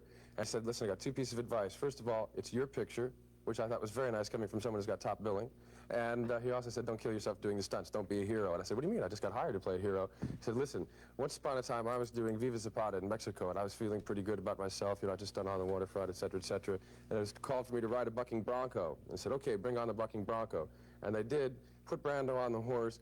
2 seconds and he's on his head, and absolute wipeout. He gets up and shakes off the bruises, and he says, okay, bring on the other horse. And the other horse was a sawhorse put between two planks on a truck, and he just sat there and went like that, and that was being on a horse. So. Unfortunate. Stop the tape, stop the tape. That's a very unfortunate analogy. God, that's spooky.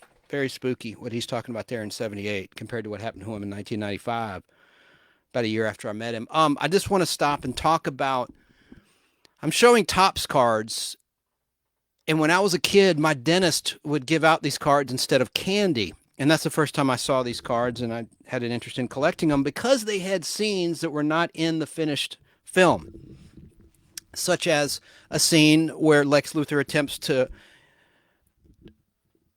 destroy Superman with fire, bullets, and ice.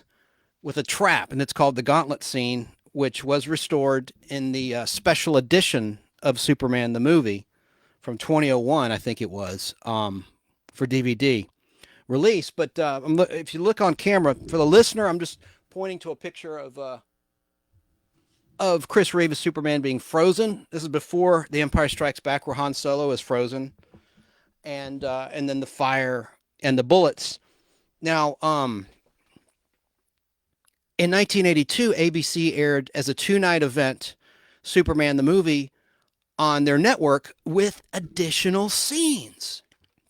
So finally, as an 11-year-old, I finally saw these lost scenes, and there was also lost music on the soundtrack. We'll talk about this in the 45th anniversary of Superman the movie this December. When I do a Podblast about that, I'll play some examples. But the soundtrack record, which is on camera behind me, there's the gatefold. It's a double album soundtrack, just like Grease was, Grease the movie. It had musical tracks by John Williams that were not used in the film.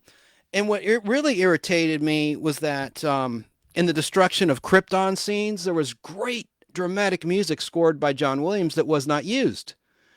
The film editor muted the music, so you just heard the sound effects in the scene and not the dramatic music, and it's so much better with it. Well, the good news is, in 2017, Warner Brothers released a 3-hour, 8-minute version of Superman the movie that not only had these scenes and the music restored, but it was in widescreen for the first time. You could see these bonus scenes in widescreen. I'm a film geek, so that really got me excited. And that's the only version of the film I'll ever watch, is this version on Blu-ray. And it's the version that says the 3-hour-long TV version, Superman the movie extended cut. And it's really inexpensive on Amazon, last time I checked. And I don't know if you have an Xbox or something that will play a Blu-ray player. Man, I encourage you to get one. They're very inexpensive because I don't trust the streaming gods. The streaming gods giveth and they taketh away. I've said it many times on the show. Streaming is like a shell game. Look what happened to Friends. It was on Netflix, and then it went to Peacock, NBC, Comcast Universal streaming service. And that really upset a lot of people that had cut the cord trying to save money, and then they have to add another monthly bill to get Peacock to see Friends and The Office and all the NBC properties that they own that are just wildly popular. Let me put on camera that Blu-ray. You can see it better. There it is.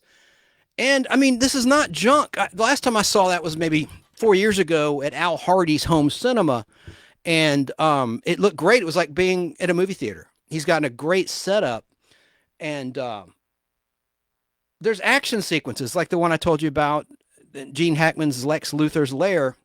Not only that, there's scenes with Marlon Brando. Marlon Brando demanded more money, reportedly, after the success of Superman the movie, because he'd filmed over 14 days for over $1 million scenes for Superman the movie and Superman 2, including scenes with Chris Reeve, where he takes his powers away and restores his powers after he's beaten up in a diner, Don's Diner, for Richard Donner, the director of Superman the movie and most of Superman 2. That was exciting, but I'll talk about that in a minute.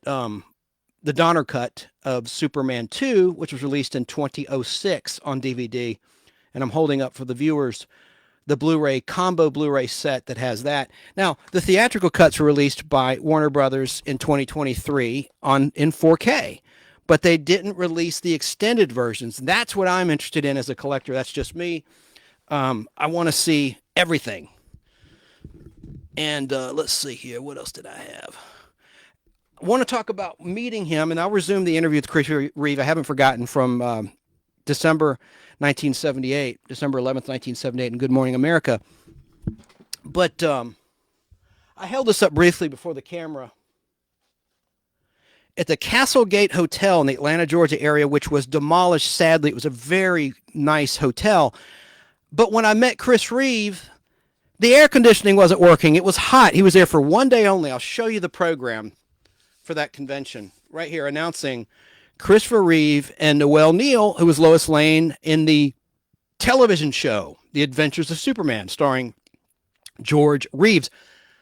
Quick anecdote about George Reeves and Adam West. They were both out of shape. I mean, I love both of them, don't get me wrong. But for those that say that George Reeves was my Superman, he was flabby. He had a beer gut. Great actor, very commanding actor and commanding presence. But he was out of shape. And then Adam West having all that fat hanging over his utility belt, that was a disgrace. I like Adam West. Now, I met him a couple times, but one time in 2008, and I'm not trying to disparage him because he's a legend. But it was really sad. I went to, with my buddy Hunter, a Dukes of Hazzard cast reunion. All of the surviving members of Dukes of Hazzard were at Atlanta Motor Speedway. Ben Jones, his Cooter, who has since gone into politics at the time. They were all there. And Adam West was there for some reason. And nobody was paying him any attention. He was just sitting there by his lonesome at Atlanta Motor Speedway. And he was asking, I won't mention the figure, a ridiculous amount of money for an autograph. And there were no buyers, no takers. And I thought it was sad. I talked to him, and, you know, fortunately he talked back. A lot of these celebrities, like Mickey Rooney, for instance, I saw it firsthand. If you're not buying, get out of his face. Just go, unless you're buying. But that wasn't the case with Adam West, thankfully. But I'm sorry. He was out of shape. But look at the autograph that Chris Reeve signed for me. This was on May 14th, 1994. I'll never forget it. And I asked him a question that made it in the newspaper, the Atlanta Journal-Constitution at the time. And I knew the answer to this, but I just want to see what he'd say. I said, is it true you were paid $1 million to star in the first Superman movie? And Chris Reeve says, no. Oh, no. And I have this on video. I shot a videotape. I have it in my collection with the camcorder. He goes, no. It was shameless. It was shameful. It was shameful how little they paid me. They gave me box lunch and bus fare. And anyway, they quoted me, big whoop, in the paper asking him that. But he and Dana Reeve, who also was there, were so kind, very gracious. They spent more time than they needed to with fans. And they really seemed to care about their fans. So he signed that for me, and I'll always treasure that personalized autograph. So I'm going to play a little more of Chris Reeve right now on Good Morning America on ABC. There's not much more to it, this interview, but I love this. Did you take so much for stunts? Chris, did you take his advice, though, when you were doing stunts? No, I was too far into it by then. I was really pretty gung-ho, and I couldn't wait to fly. It's in my blood. I love it. Did you get hurt at all, or were you injured in any way? No, we had a couple of stuntmen drop by the wayside, I'm afraid to say, not seriously injured. In fact, we were on the picture so long that one stuntman fell off a rig onto his head and was out with a skull fracture and a collarbone. Went to the hospital, recuperated for 6 weeks, went to Greece to do another picture, and came back, and we were still working together. So, it was old home week the day he came back. That's a long shooting schedule. That's a long shoot, yeah. Has your lifestyle changed at all since you started the movie? No, not so far. I live sort of an alternate life. I mean, half the week you go by limousine to a Warner Brothers function. The other half I drive a $400 1970 Pinto with 90,000 miles on it. So I live this kind of strange life. I mean, my house is a fourth floor walk up in a brownstone, and if the heat works, I think it's terrific. Otherwise you go first class, and the president's there at the premiere. So this is a very strange experience for me. And you're enjoying it, though, aren't you? It's fun. Are you kidding? Fantastic. What kind of character is Superman? Is he like he was in the comic books and like he was on television character? Well, we all know that Superman can leap tall buildings. Right. But the question is, can he leap the generation gap? We were interested to take a man who you've seen in the 50s, particularly. That was the last incarnation from George Reeves. And to take that 50s era and while preserving the basic mythology, is move it up to today. So that now, for example, Lois is not a perky lady who really wants to get married and live in the suburbs. She's a bright, brainy lady who wants to be the best reporter in the business and is single, and she likes it that way. She says, hey, listen, I've seen how the other half lives. 2 cats, 3 dogs, and a mortgage. I go crazy in a week. So these are real people, larger than life, against a big background, but nevertheless recognizably modern 70s people. You were a working actor here in New York and doing some television, working off Broadway before you started, but you were not, on your way to stardom by any means. Right, have you? With all due respect. Okay, you play baseball. So. Not very well. I still can't hit a curveball. But has it occurred to you the talk about paying your dues before you really make it big? Are you concerned at all about that, that maybe you haven't worked long enough or hard enough or something? Yeah, I keep talking about this 10 years of training that I've had, but it's basically an apprenticeship. I mean, I've been in the theater since I was a kid. I've worked on Broadway with Katharine Hepburn, et cetera, et cetera. But at the same time, I feel a responsibility to all those people who tried out for the part and didn't get it. I'd like for them to be happy and say, he did all right, you know? And I'm no smarter today or better or more talented or anything. I'm just more conspicuous. And I think as long as I keep that in mind, that's how to get through it. Right. George Reeves, not to be maudlin about it, but committed suicide, as you know. And some people, acquaintances, friends of his, attributed that to the fact that he was typecast as Superman from television and could never find any work doing anything else. Yeah. Are you worried about being typecast as Superman? No, listen, I'm very gratified already. The offers that are coming in range. I mean, they're so far against type that I'm delighted. And the studios are being very, very generous to me in terms of asking me about projects that I want to do. But I think now the old studio days are over, and if they think you can do one part, they offer you another. So I'm Superman until my next job. Chris, congratulations. Good luck with the movie. I hope to meet you in person one day soon and not long distance like this between Washington and New York. Okay, I'll drill a hole through the ceiling and fly it to your studio. There he comes. Thanks, David. Thanks, Chris, very much.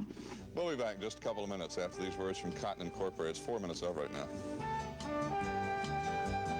Pretty cool. A legend was born in December 1978. That's my Superman right there. I have a box of the Topps cards of Superman the movie, Series 1. Talked about that. I'll hold it up. I want to show for the viewers. I'll open it up. You can see all the packs with the wax covering around the packs with the old gum. Can you imagine how bad the bubble gum tastes? Hell, it tasted bad when it was new. It tasted like cardboard.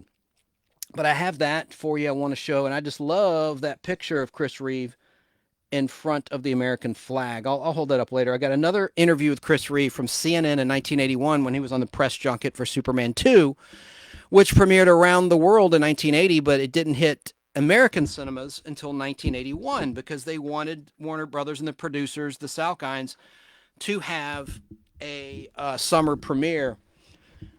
And Richard Donner had been fired because he was taking too much time and spending too much money, reportedly, on the sequel and the first movie, which he was shooting simultaneously at Pinewood Studios in England and around the world. And so Richard Lester came in as the director of Superman 2. He'd worked on the first picture as well, and he reshot a lot of scenes. I don't want to rehash that, but I recommend some really good reading here is The Making of Superman the Movie, the novel, and it's by David Michael Petrow. I'm probably mispronouncing his last name. He had a little role in the movie, a speaking part in the scenes in the first movie at Smallville High at the football game. He's like, Clark, I need these uniforms washed and pressed, or whatever he says. I forget the line. I should know it. I've seen it, the movie, dozens of times. But he was the short guy that approaches Clark Kent, played by Jeff East, in those early scenes in the movie.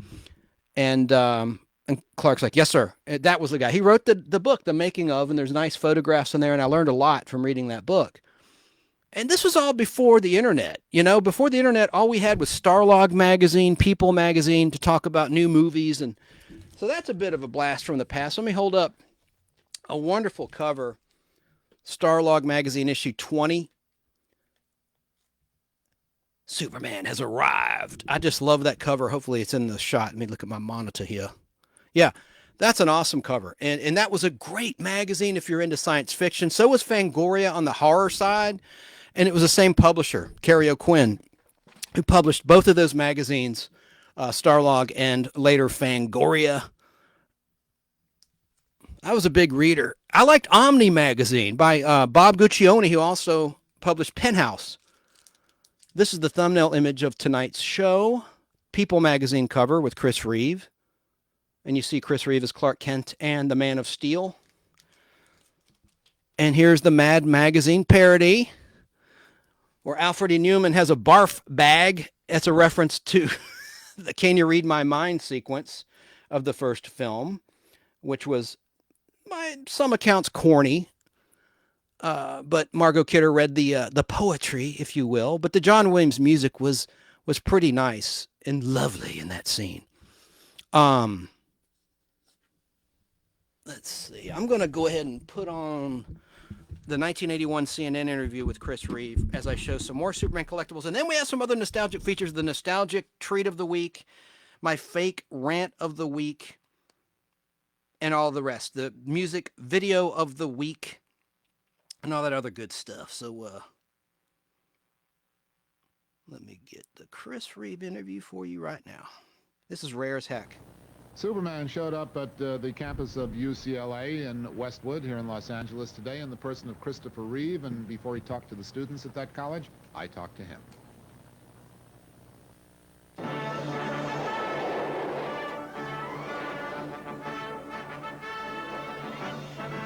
General, would you care to step outside? Superman! Well, in a few minutes you go downstairs and you speak to the group here at UCLA. What about? I hope I don't get eaten alive. I mean, it's funny, to go in front of a group of students is very exciting and a little scary at the same time because, I mean, I was just a student myself, you know. I graduated from college 7 years ago. And it's tricky to know what the relationship really is, you know. And I guess what I'm going to talk about is the transition from, particularly for theater arts students, like, you know, being a student actor to how you go out and cut it in the real world, so to speak. Well, as you know, Chris, for most of them, if they are theater arts students, whatever success they will attain in their careers won't come quite as quickly as yours. Well, see, that's why I say it's difficult. You know, when I say, well, you know, here's how to become a major star in 5 years. You know, it's like, you know, when I come out like I made it and that I'm anybody special. It's difficult. It's difficult. You know, I have an easier time when I talk to small groups of 3-year-olds, you know, because they just look up and go, like that. Where's your cape, right? Right, they don't care. You don't need a cape, you know. Margot Kidder, who plays Lois Lane, had a birthday party one time for her little daughter Maggie while we were shooting Superman. And all the kids were promised that Superman was going to show up. So I come in wearing T-shirt and blue jeans, right? And you would think that this would freak them all out. I just told, no, it's Saturday and the cape's at the wash. So they still thought I was Superman. Somebody threw a Frisbee across the room, and it went right over the top of the fence into the next yard. And damn, if I had to wait till the kids weren't looking, and then climb over the fence and get the Haltingly, right? Yeah. Excuse me, the kids are just... Not in a single bound. They don't care. Do you think you may have the same problem in years to come as Sean Connery claims he's had trying to shake the James Bond image? I don't know how many James Bond movies he made, but it's certainly not as many as most people think. Listen, I would love to have Sean Connery's problem, because he's one of the world's best actors. He's made more films than you can shake a stick at, and he's a terrific guy respected by the entire community. So if that's typecasting, I'd love it. How many more Superman movies will there be, though? I don't know. Could go on forever. But I'm only doing one more, and then I'll check out. You know, they said, how much money would it take you to do Superman 4? And I said, there isn't a bank big enough. And we'll see how, you know, we'll see if I feel that way next year. But I think when you start working for money, just for money, you've turned a corner in your life. I don't mean to sound noble, but I really do feel that it's important to get up in the morning and like going to work. You know? Well, this past year, you did a play on Broadway. Yeah, I did 6 months on Broadway and 2 films. And I have 2 films coming out this year, and I'm shooting Superman 3 in July. And then I have 2 more films planned for '83. So you're going to keep busy. So there may be some cynics who say, well, it's easier for him to say about, you know, banks being big enough for doing Superman 4 since there are a lot of other jobs. Well, the question is, yeah, that's a fair criticism, really. That's fair. But I think that this is a way that I would choose to live my life, even if I were, you know, parking cars.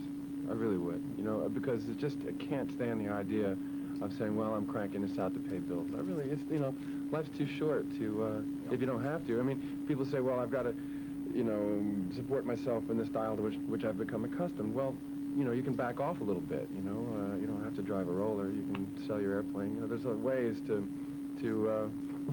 accommodate. On your behalf, though, you did go back, I'm sure, after Superman 1, when a lot of movie offers were rolling in to the Williamstown Theater Festival. And that's where I began, really. I was an apprentice there at the age of 15, and it's a place that I have a strong allegiance to. There's a thing that happens when you become a, quote, celebrity, which is that you no longer have the sort of the privacy to go off and experiment because people are looking. They want to know, You can't hide anymore. Yeah, and so how are you going to grow, right, after you've become a star? How are you going to really challenge yourself without the freedom, the laboratory, so to speak? And Williamstown is that place where I can go and sort of hide out. It's becoming more of a public place, though. I mean, when I did the front page, I was shocked to find it reviewed in Newsweek. You know, this isn't what I'm Had you not been there, obviously, it wouldn't have been. So it's good for the theater, but also for me, it means an adjustment I make as well. I'm going to pretend that it's a private place the way it was. I'm just going to deny that it's in the limelight. And you can trick yourself that way to sort of narrow the focus and say, this is a place where I experiment and improve and grow and try new things. Do you think we'll ever get to the point here in the United States that they're currently at in England, where major stars will go and do what we would call regional theater for 6 months, 4 months, however long, do the plays, get the acting exercise they need, and then go back and make a film to make the money? I think it's becoming increasingly that way. A couple of generations ago, to be a movie star was a full-time job. The public imagined that the persona on the screen was the same as the persona off-screen. Studio publicity machinery encouraged that opinion. And nowadays, the movie star really only has to create the magic on the screen, and then he can get into his Datsun and wear sneakers and, you know, do whatever drive away, which I think is good. It's maybe not quite as magical as it once was. It's not the stuff of fantasy.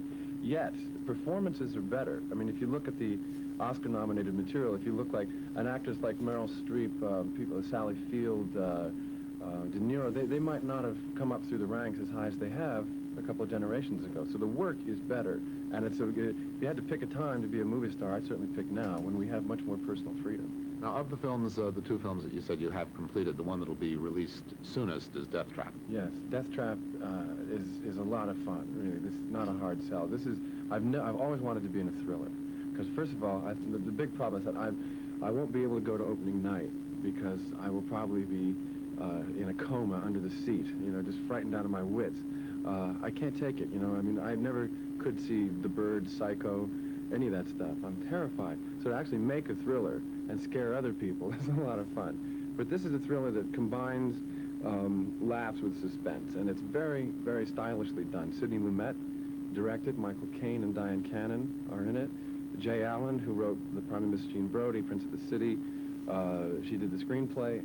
It's really, you know, sort of first class all the way, and I had a great time doing it. I remember interviewing Michael Caine when he was in another film that had been made from a play that had been quite successful on Broadway. Sleuth. Sleuth, right, in which he co-starred with Laurence Olivier, and I asked him what it was like the first day on the set, and he said, thank God I had no lines, because he said I wouldn't have been able to speak in the presence of Sir Lawrence. Now, I don't know what your feelings are about Michael Caine, because now he's in the senior position. He's Olivier and I'm Caine. Yeah. He's become Olivier and I'm Caine in this picture. Had you been a fan of his in a sense? Oh, sure. Absolutely. He's somebody who has a wide range of talent, you know, from Zulu Dawn to Dress to Kill. I mean, he's lasted a long time, and you don't last a long time in this business.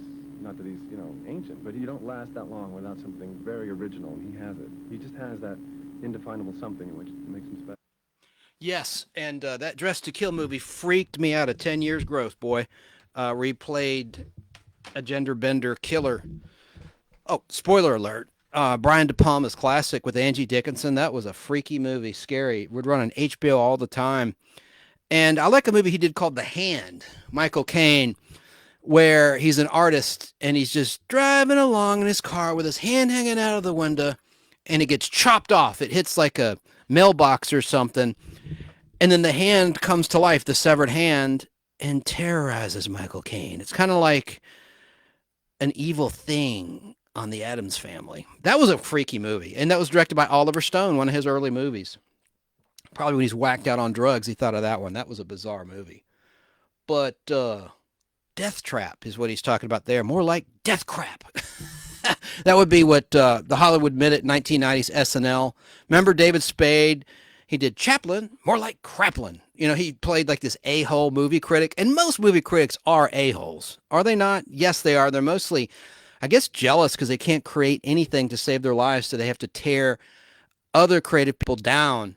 And yeah, there's movies that are bad. We all know that. But some of the criticisms are not fair at all. And I always thought it was weird. Siskel and Ebert were distributed by Buena Vista Television, Disney, Walt Disney. And they kind of were favorable to Disney movies for the most part. I thought, really? Are you really that, are they really unbiased? I don't think so. But I watched them. I liked them on David Letterman, on Late Night with the Late Show with David Letterman, Late Night with David Letterman on NBC. I always liked watching Siskel and Ebert because they would bicker. Now, some of that was just showbiz BS, staged. but it was funny when they would argue back and forth. So let me get back to a little bit. There's only another minute of this interview. I just want to document it because things appear and disappear on YouTube, which is the source of this 1981 CNN interview, I might add. So I want to go ahead and document it and record it here on the Podblast. Special. For those who are not familiar with the material, who didn't see the play or read about it, a capsule of what Death Trap is about. Well, Joe, I can't tell you what happens past page 26. Because Well, give us then the it first all 25 pages. Yeah, first 25 pages are a pretty good hook. You have a playwright, a writer of thrillers, lives in Long Island, and he's written major hits. He's suddenly in a very bad dry spell, and we catch him on opening night of his latest thriller called Murder Most Fair, which is a major bomb. I mean, sort of Heaven's Gate time, right? And there's one reviewer, and it says, Sidney Bruhl's latest thriller just opened at the comedy thriller just opened at the Morosco Theater. So much for truth in advertising, you know. In trouble. It's like it's billed as a whodunit. Well, I'll tell you who done it. Sidney Bruhl done it, and he done it in public. You know, it's those kind of reviews. And he goes home very smashed, sort of depressed. And on that day, by coincidence, a script has arrived in the mail from one Clifford Anderson, who was a student of playwriting at a seminar that Sidney gave last year, who has written the perfect 5-character, 2-act, commercial, easy-to-cast, all-time money-making thriller, plus T-shirts. You know, could make about $3 million. So, in the first act of the movie, Sidney Bruhl conspires to invite this guy to his house, knock him off, and pass off this play as his own, and then the fun starts from there. Sidney being Michael Caine and the younger writer being yourself. Yeah. Well, good luck with it. And good luck here today when you journey downstairs to talk to the folks here at UCLA. Thank you. I think they'll be friendly. They won't bark. Just take off your, we'll race now to the nearest phone book. Okay. I loved Chris Reeve as a personality, as an actor. He was so quick, so intelligent. And, you know, his roommate at Juilliard was Robin Williams. And Robin Williams entertained him after his terrible injury in the hospital. They were very close. Also, happy 72nd birthday to actor and Jedi Mark Hamill, who was born a year before Christopher Reeve on Tuesday, September 25th, 1951 in Oakland, California. And that's all I got to say about Superman the movie until the 45th anniversary episode of the Nostalgic Podblast, which would be around December 15th, 2023. Item. A great filmmaker for sure, but the arrogance of this man is astounding. The film industry is over, says Mr. Martin Scorsese. And to that I say, what about Oppenheimer? He's got to be the most sour grape person of all in the business. Here's a headline from the Hollywood Reporter. Martin Scorsese talks Hollywood film franchise, saying the, quote, industry is over, unquote. I think I might have some audio of this. It's about a minute long. And I just thought he was just wrong and just seems jealous. And he's going to trash the Marvel movies. And I think he's full of crap. Let's listen to this a little bit. This Martin Scorsese. Martin Scorsese is not happy with the impact of Hollywood. But this is not, I don't think he's on the record. It's a print interview from GQ magazine. But this is reported on the Hollywood Reporter's YouTube channel. It's just a minute and 18 seconds long. Check it out. Martin Scorsese is not happy with the impact of Hollywood blockbusters on cinema.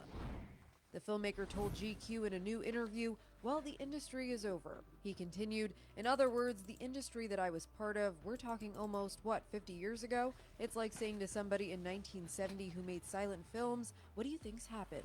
Scorsese helped pioneer the film industry with iconic box office hits like Taxi Driver and Mean Streets. He added that the major studios, preferring easier-to-market popcorn movies that have franchise potential, no longer have interest in supporting, quote, individual voices that express their personal feelings or their personal thoughts and personal ideas and feelings on a big budget. And what's happened now is that they've pigeonholed it to what they call indies. The veteran Hollywood director insisted superhero popcorn movies that depend heavily on special effects, or what he referred to as manufactured content, no longer represent cinema. It's almost like AI making a film, and that doesn't mean that you don't have incredible directors and special effects people doing beautiful artwork, but what does it mean? What do these films, what will it give you? For more on Scorsese's thoughts, head to the article on thr.com.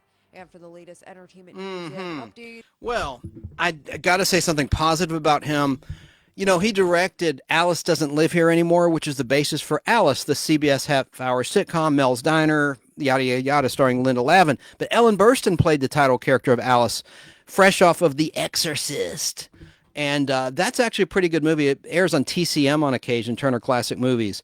So, you know, is he talented? Absolutely. But I think he's getting a little crusty in his old age, getting a little bitter.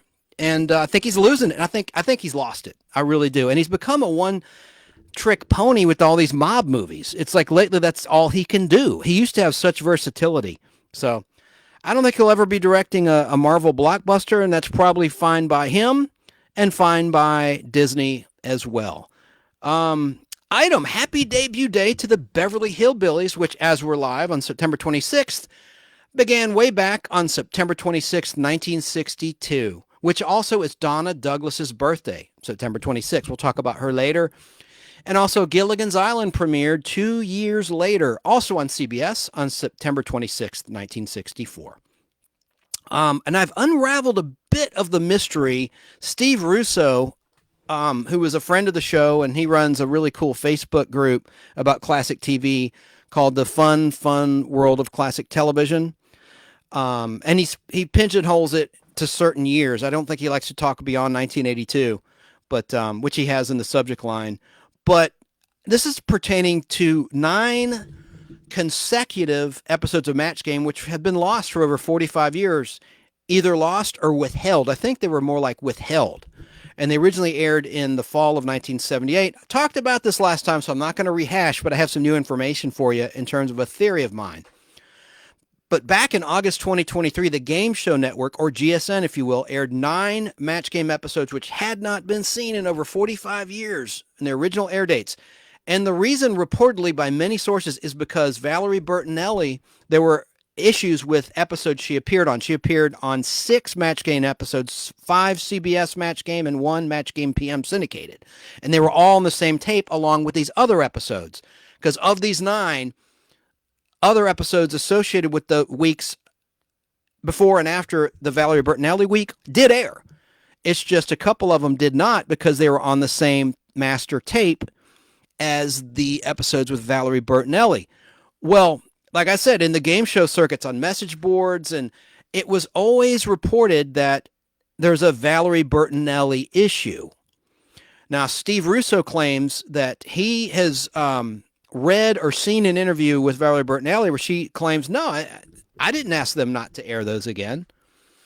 And I've only watched half of them. I still haven't watched all of them yet, but I did find a piece of audio from one of her episodes that I think is the reason why they were withheld. And I don't think it was her. I think it was either the CBS network or her manager that requested that these episodes never air. I think more like it was CBS because at the time she was 18. She was on One Day at a Time, still playing a high school teenager who was a virgin. And she says something here on Match Game, and Gene Rayburn even sort of warns her about her image. And it's not even that bad. But let me just play that audio. It's very brief, just a minute or two. And listen to the warning that Gene Rayburn gives Valiere Bertinelli in this clip.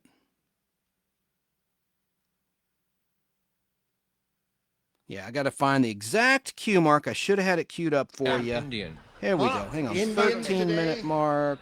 Oh. Dirty Sacks. Hang on. No, that's not it. So there we go. 2-1 the score at the end of round 1. Round 2 coming up. There we are. Now listen to this question and Valiere Bertinelli's banter. It's not her response, it's her banter. With B. B it is. Mrs. Count Dracula said. Val. Mrs. Count Dracula. Mrs. Count Dracula. She doesn't have an accent, does she? I don't know. This is kind of grabbing me by surprise here.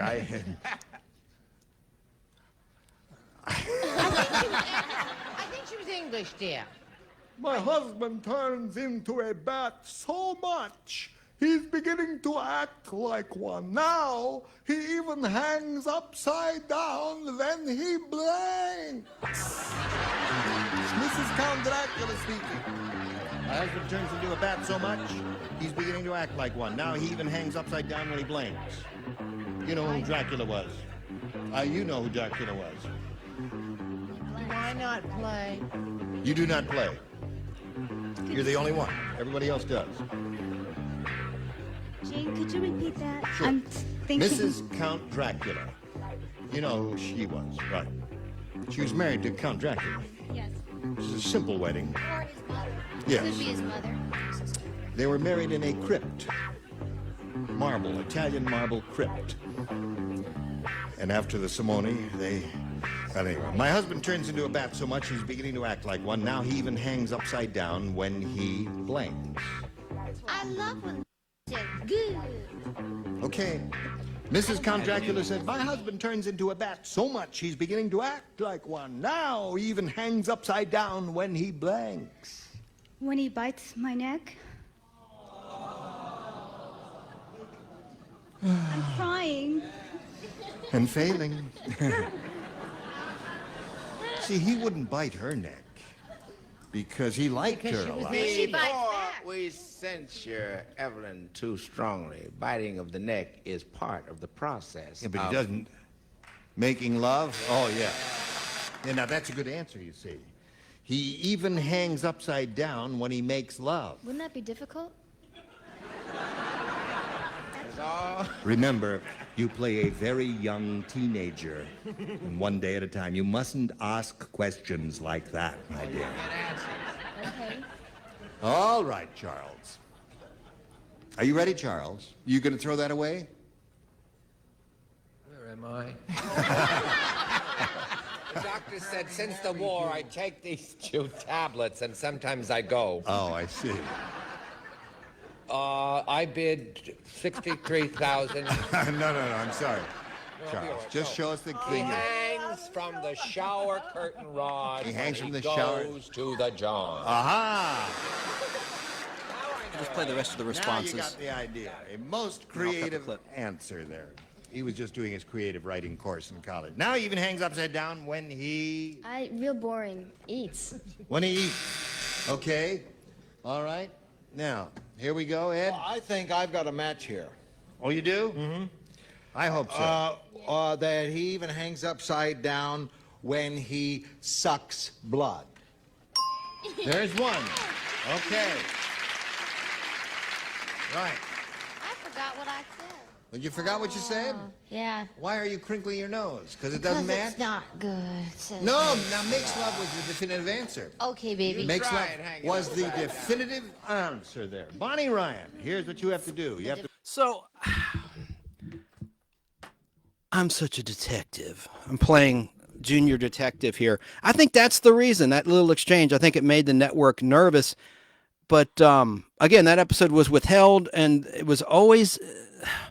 This would explain why, for decades, the reason these episodes were never shown again was because apparently there was, quote, a Valiere Bertinelli problem with the clearance, unquote. So this is my theory. Either her manager, her agent, or handler requested that CBS shelve those episodes since her virginal image was at stake. Or maybe it was a CBS executive who made that call, since One Day at a Time was a CBS hit show. Now, just because she made that comment doesn't mean she was active, but still. So I concur with Steve Russo, who says she denies that she, had a problem with those episodes. So I think that's the reason. I think it was from that moment. But I haven't seen the other half of the episode yet from YouTube, and they're all on YouTube. But that was episode 1312 on YouTube at the 13-minute mark, that little exchange. And that was day 2 of the Valiere Bertinelli match game episodes. And I've only seen through the halfway point of the day 3. So I'm exactly halfway between those 5 episodes. And Match Game PM with Valiere has not aired yet.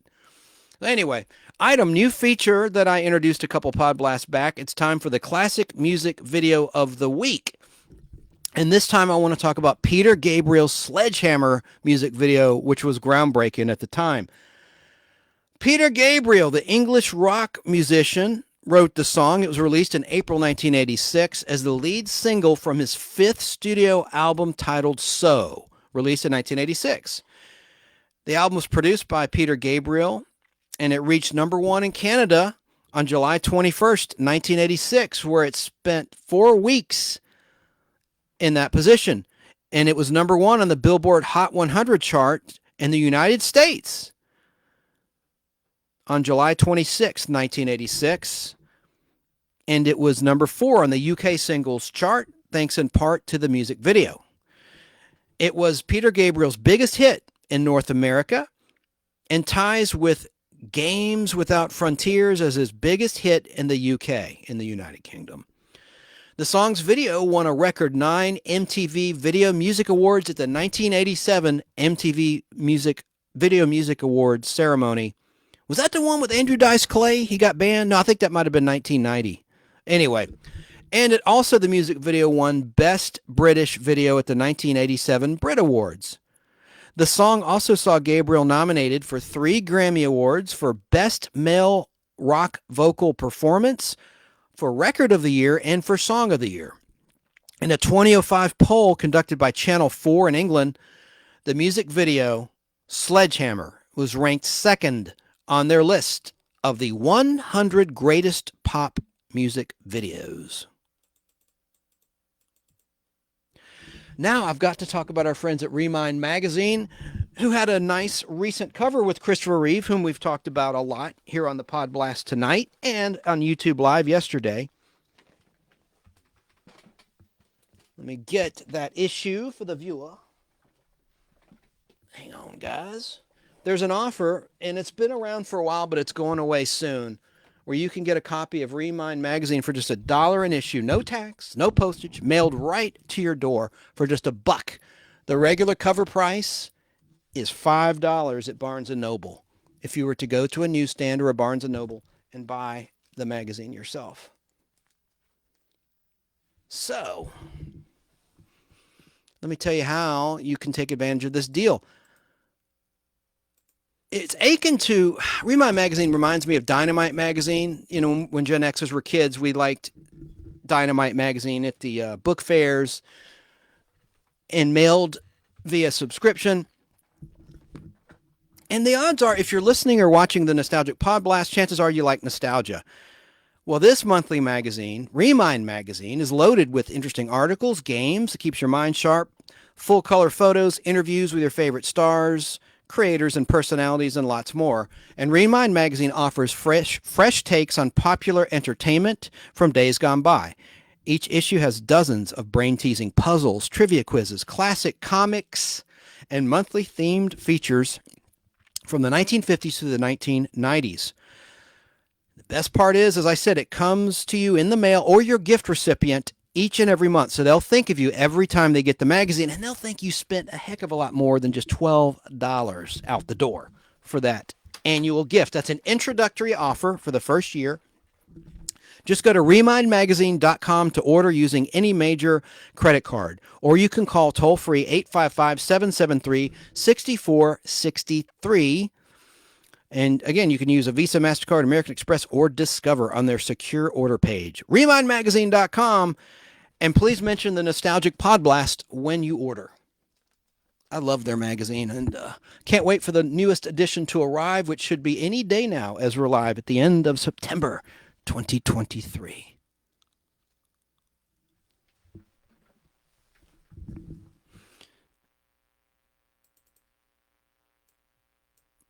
Time for the old-fashioned expression of the week, and that is knuckle sandwich.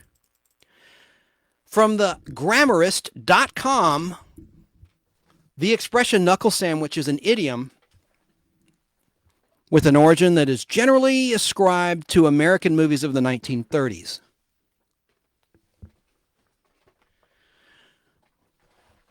We'll examine the meaning of the idiom knuckle sandwich, where it came from, and some examples of its use in sentences. A knuckle sandwich is a punch in the mouth with a fist. The idea that the sandwich is the hand. The origin of the expression knuckle sandwich is uncertain, but many experts trace the term to American movies in the early 20th century featuring tough street children or small-time gangsters. The phrase is often rendered as, quote, I had to give you a knuckle sandwich. Hell, I heard it on the Three Stooges a lot. Moe would say that, right? Meaning the listener deserves a punch in the mouth. The idiom sometimes is rendered as a question. Do you want a knuckle sandwich?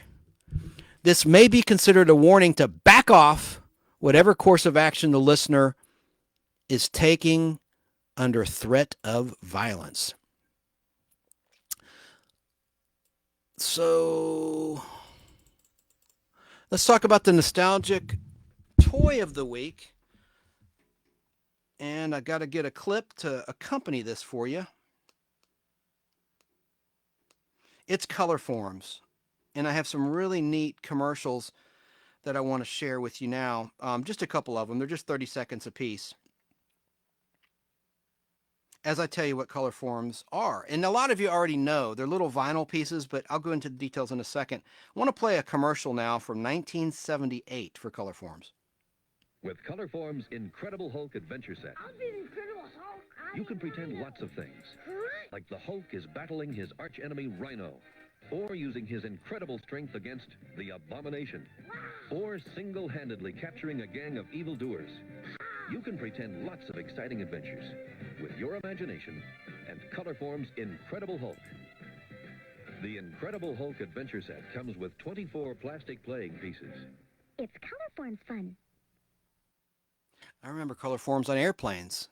The flight attendants, or stewardesses back then as they were called, or steward-eye, would give kids Colorforms to play with. At least on Eastern Airlines they did. That's a nostalgic airline, my goodness. And let me see. I think I have another interesting commercial for you for Colorforms. This is going way back. Let's listen to this spot. Come closer. See, I'm Miss Cookie from Colorforms Lane. Won't you come into my kitchen? A Colorforms kitchen, see? With magical plastic dishes and cupboards you can open and close. A stove, and oh yes, the milk's in the refrigerator. Colorforms, you know, press to stick on and lift to remove. No scissors, paste, or paint needed. And they never, never, never wear out. When the party's over, just put the dishes in the sink and the pots in the pantry. And we're all cleaned up. Don't forget, for real fun, get Miss Cookie's Kitchen by Colorforms. Miss Cookie, that's me. Oh, there's Popeye, Daddy. And Olive Oil and Bluto, too. They're all in the Popeye cartoon kit by Colorforms. Who's stealing those? Daddy, look. His body's running away. I know who it is. It's Popeye. What muscles he has. Oh, boy. What's happening to Popeye?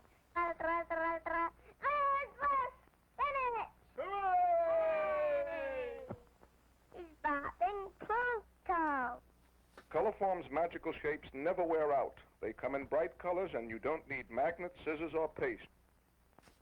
There you go. I don't want to go too long with these commercials, but those are great vintage commercials for Colorforms.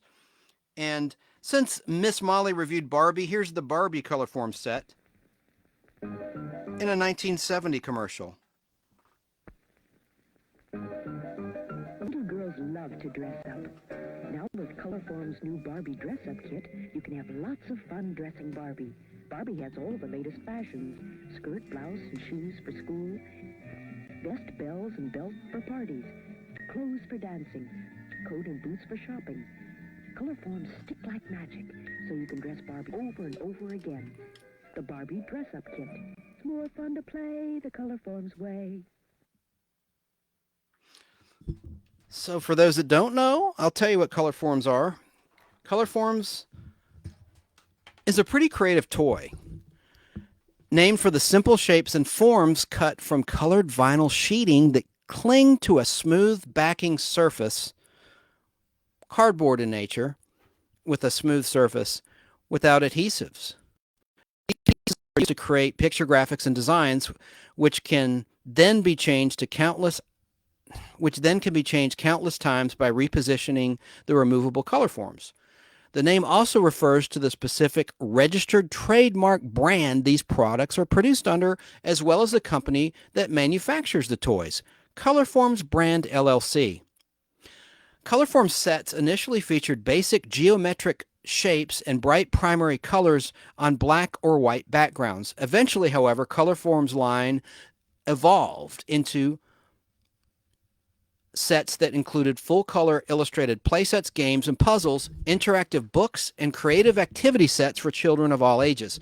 The licensing of media properties related to contemporary pop culture, like that Incredible Hulk ad you heard and the Barbie ad you heard, that Mattel owns Barbie, Marvel Comics owns the Hulk, and now Disney owns the Hulk, became integral to the product and the company's success once they incorporated licensed sets. Since its inception, more than a billion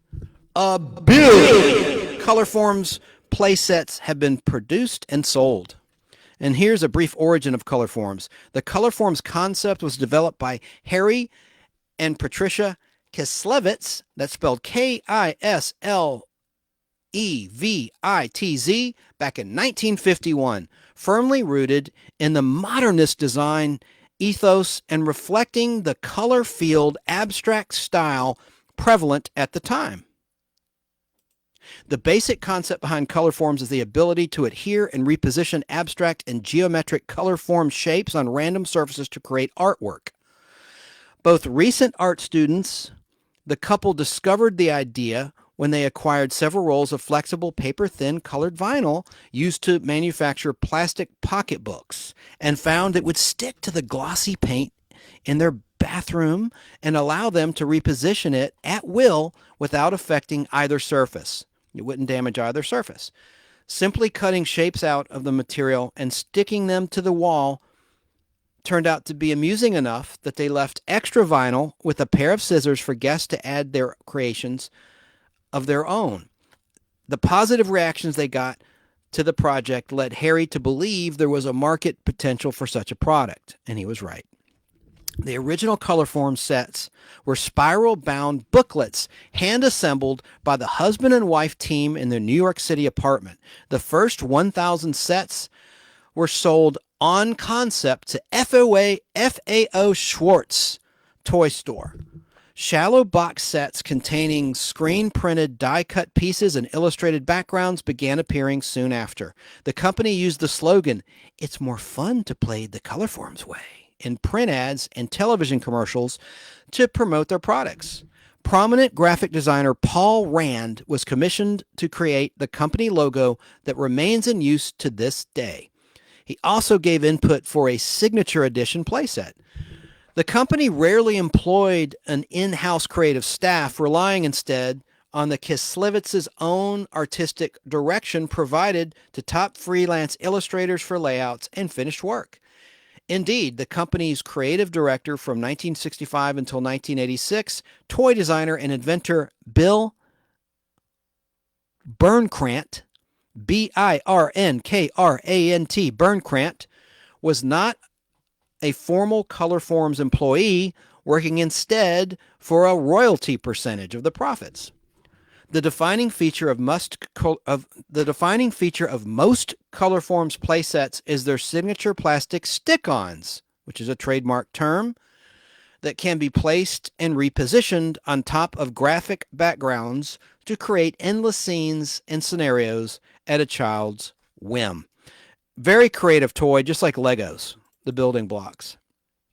And the last time we talked about the Kitty-Rama cartoon theater coin-operated machines that would show cartoons in little booths. And they typically would play Universal Studios cartoons for a quarter, like Chilly Willy, Woody Woodpecker. Those are the ones that I remember. And they use sound 8mm film.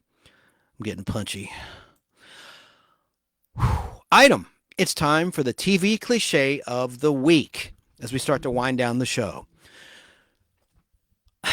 When a key character is recast, that really irritates me. It still happens to this day on soap operas and the like. But I cannot stand that when there's a problem. Like if an actor passes away, it's understandable, but they should probably just kill the character off, right? because it's so like, I was going to say unsightly, not unsightly, but it's just so off-putting. That's a better way to put it. To see your character come back the next season with a different actor. Classic example, Darren on Bewitched. That's been talked to death. Dick Sargent and Dick York, the original Darren. Hell, it happened on The Fugitive and on The Invaders, where like a key character, in both those instances, an actor that played the brother of the main character would come back the next season playing an entirely different character. That's another piece to the TV cliche of the week. So to back up, when a key character is recast or when an actor plays a key role, like the brother of a main character, and then they're cast the next season as an entirely different character or a season after. Happened also on Bewitched with Paul Lynde. He played a driving instructor for Samantha in season 1 in Black and White and Bewitched. And then he came back as Uncle Arthur, thankfully, because that was a great character. And Dora's brother, the jokester. But that just really bothers me when they recast or, just for continuity's sake, just write a script for that character, that brother or sister of a main character.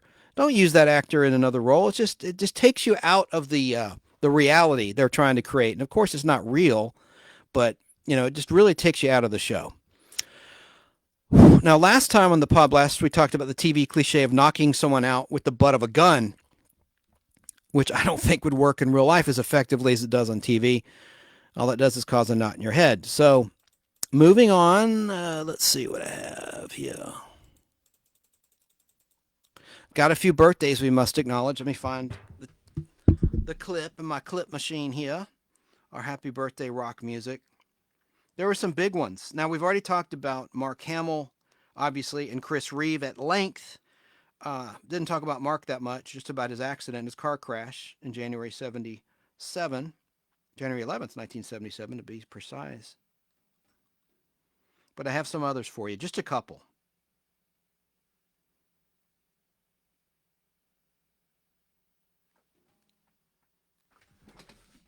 Oh, my clip isn't planned, damn it. Bear with me, folks, I apologize. Every time I seem to have a problem with this clip. I don't get it.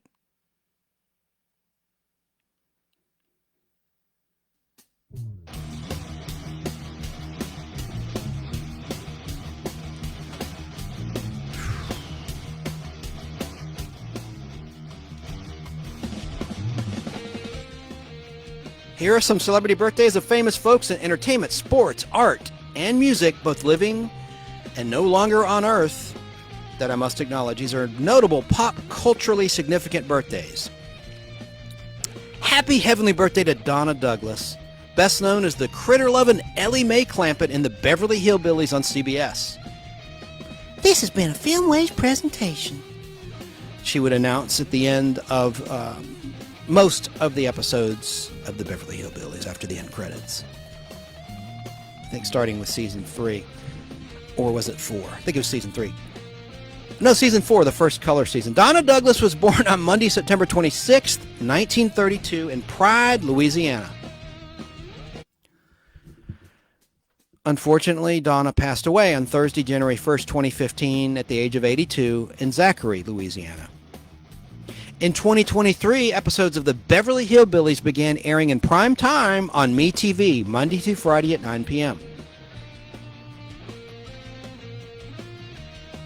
Happy heavenly birthday. I'm going to save this one. Olivia Newton-John was born on September 26, 1948 in Cambridge, England. Talk about her in a moment. I just want to go down the list as the music plays for September 27th and September 28th. Gwyneth Paltrow was born on September 27th. Wait for it.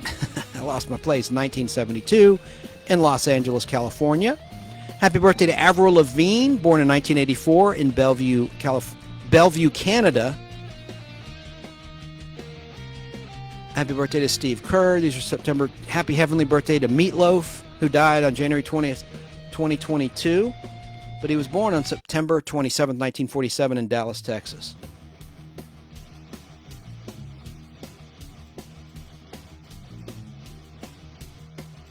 Wilford Brimley was born on September 27th. William Conrad, great voice. He worked in radio, film, television, over 50 years, narrator of The Fugitive, the original Marshall Dillon in the Gunsmoke radio play.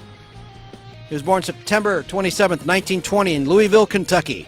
He passed away on February 11th, 1994. Gosh, he's been gone almost 30 years. And, of course, he was Cannon, a QM production. Jake and the Fat Man. He did all sorts of shows. Just an awesome actor and voice talent. Happy birthday to Sean Cassidy. He was a heartthrob in the 1970s. Do Run, Run, Run, a Do Run, Run. He was born September 27, 1958 in Los Angeles, California. Of course, Shirley Jones is his mother. I'll have to do a post about that later in the Nostalgic Podblast Facebook group. Jane Meadows, she passed away in April 26, 2015, but that's Audrey Meadows' sister. She was born on September 27, 1919 in China. The great Greg Morris from the original Mission Impossible and Vegas in the 1970s. He's a great actor. He was born September 27, 1933 in Cleveland, Ohio. He's been gone since August 27, 1996, unfortunately.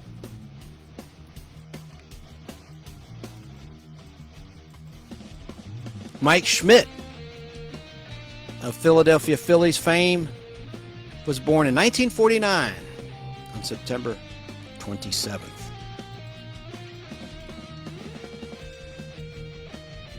Let's talk about September 28th right fast quick.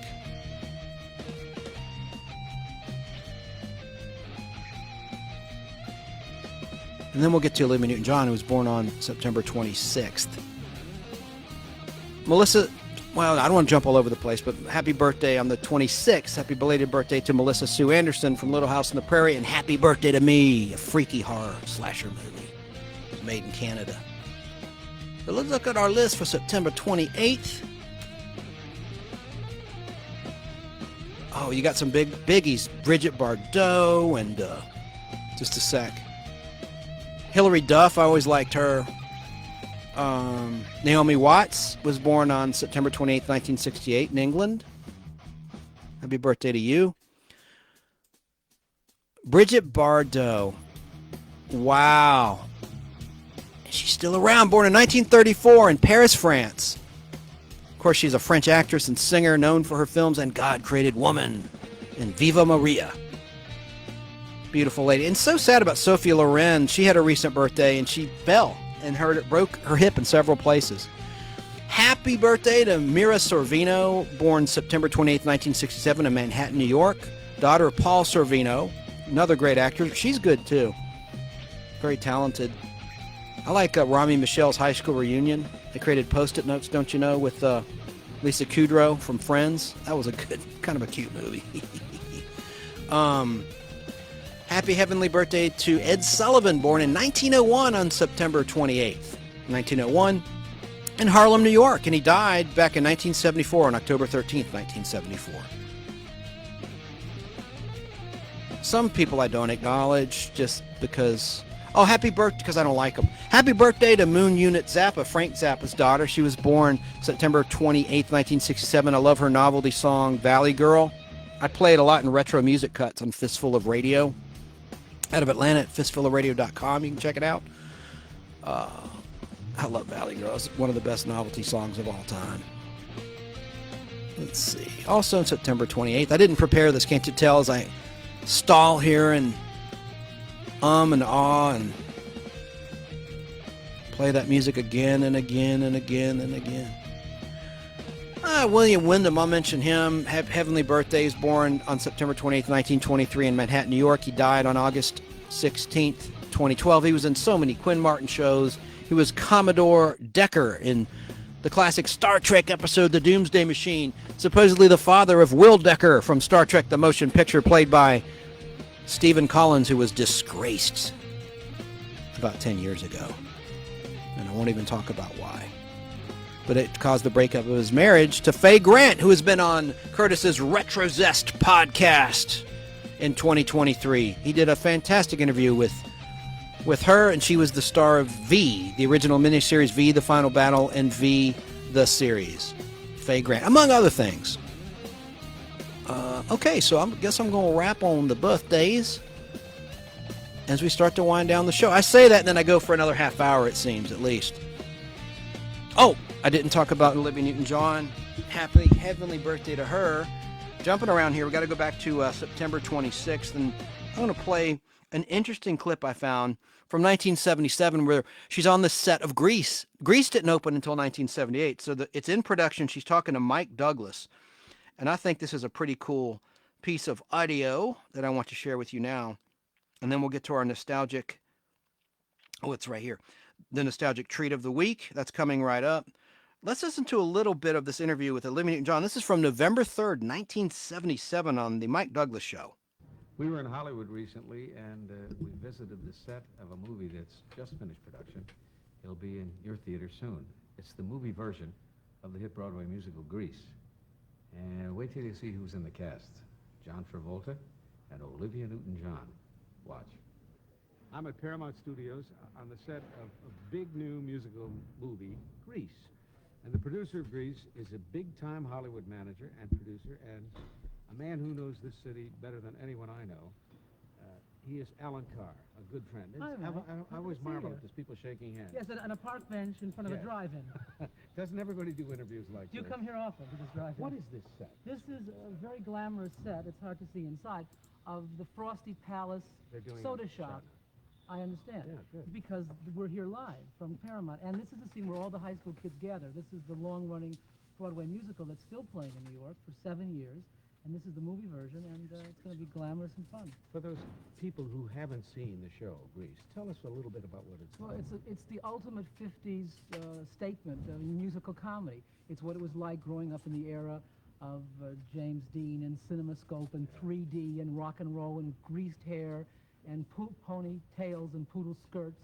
And it was an age that I, of course, was too young to remember, but it was fun. And we look back at those movies, and you were, I think, in grammar school at that point. That's right. And but no, seriously, the people at home will all love it because it's nostalgia from the 50s, but also very current because a lot of the kids behave the same way they do today as they did then. The casting of this movie is a stroke of genius on your part, if I may say so. Thank you. Tell me how you decided on the female lead. Well, we had looked at a lot of girls, and a lot of girls had looked at me to get this part, which is one of the great reasons. Wait a minute. Let's What? expound on that just a little. Well, I mean, when you're a producer, How do girls look they upon go, a producer? "Do you want to?" No, they go, "You're going to be they want no, seriously, they wanted to be in this movie because they knew it was a terrific role, and a lot of famous girls who could sing would actually, their managers would call and say, "Would you see so and so for this part?" And there was only one girl that I wanted, and the reason I knew I wanted her, I was having dinner one night at Helen Reddy's house and her husband Jeff Wall, and sitting across from me was this girl I had never seen before, and she was so funny and so adorable and so perfect, and she was already a big star in another area, another media. And I went, oh, this girl could act. She would be a big movie star. And not only could she act, we did a screen test, and she was wonderful, and she signed, and she's going to be the big musical star of the 70s. Did the fact that she had already sold 50 million records have anything to do with your Didn't decision? hurt, trust me, it didn't hurt. No, but that Didn't hurt a bit. Couldn't you have wait. to lose someone else's voice, like in My Fair Lady. Yeah. Now, she's about to be brought on. I should have done some editing here, but she's about to be introduced right now. Audrey Hepburn was lovely, but she couldn't sing. How did she react to the fact that you asked her to do a test, having sold all these records? She thought that we could be the Carlo Ponti and Sophia Loren of the teenage set. No, she was thrilled, and she's a lovely person, and she's humble. Can I have a gesture from you, like? And- Do both of us together. And there Here she is. now, the leading lady of Grease. Olivia Finally. Newton-John. And she's in wardrobe in her hair. I wish I could show it to you. She's like she looked at the scene right before she becomes Sandy 2 at the race. And they're on the set of that Frosty's Palace where they have burgers and milkshakes and malts and all that stuff. They're on the outside of that set at Paramount. And so she's dressed just like she was in the Goodbye to Sandra D scene. Olivia, everything he said true. What did he mean? You were so funny. He said you were so funny. I never thought of you as being funny. No, How? it's basically Do true. it. No, do it. No, I wouldn't dare. Oh, she I crosses her made eyes very faces at well. him across the table, and he was rather stunned by this, I think. So She does have a marvelous quality, though, doesn't she? Yeah. No, every time I've seen her on television. How many times have I said to you in the past, you should be in movies? Tell the truth. On your little fence in Malibu? That's right. I even told Burt Reynolds about her, and he said, yeah. Is that why he's been hanging around? I think so. That's right. He never did anything. Well, he wanted to. This is your first movie, correct? Or had you ever done anything I have done before? one before, but this is the first one I'm counting. But you're not going to talk about the one before. Where'd you do it, in Australia or I here? did it in England, Ah. and it was pretty bad.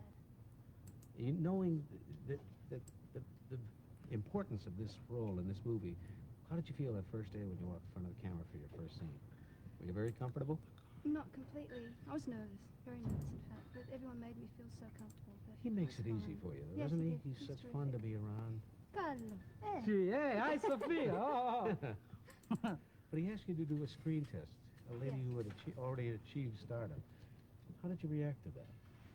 I was very pleased, actually. Most people resent the fact that they're asked to do a screen test, but I'm not a proved actress, and I knew it. And for my own sake, as well as everybody else's, I didn't want to waste their time or mine if I wasn't going to be right for it. So. And tell me what that involved, the screen test, because there are various kinds of screen tests. It's what they call a personality test. It's very important. If you believe in somebody, and I believe in Olivia's ability, because I believe in her personality and her acting ability, you must give them what I call an A screen test, like the old days, which means the director, the leading man, the cinematographer, the right wardrobe, the right makeup. And if you give them all this help, and if they've got it, it'll come through, as opposed to a television thing where, hi, I'm Olivia, off next. Who's next? Next. We're looking for a new girl. You must give them the time to prove what the camera can discover about somebody. And as interesting as this is, sitting at home watching us, when you see her on the screen, you will see this major personality come through in a role that is funny and young and terrific and singing and dancing and with a sense of humor. But you have to play that in a character, and that's why she's so good. Now, a moment ago, when you sat down kiddingly, you said, earlier, when I saw you did something, it sounded like a New York girl. I mean, what about the accent, the Australian, the accent? Did you work on that? No, I'm not playing a New York girl. I'm playing myself, which is very fortunate that they happened to want an Australian girl in this role. No, it was actually an American girl, and they rewrote the piece that I came from Australia. It was a simple, logical change. It's about a boy and a girl who have a summer romance, and they break up, never thinking they're going to see each other again. And then she goes to a new school, and new schools are hard for teenagers, and especially from another country. And so we made that slight adjustment by saying her parents had moved from Australia, which people do move from Australia to America. Oh, a lot. Hard to believe, but they do want to come here. No, I love Australia, and it was not a difficult story point. We didn't really wreck the story. It made it actually more touching because she feels very foreign with all these kind of greaser kids because she's kind of blonde and innocent. I'm the outcast. How did you find out what it was all about in the 50s in America?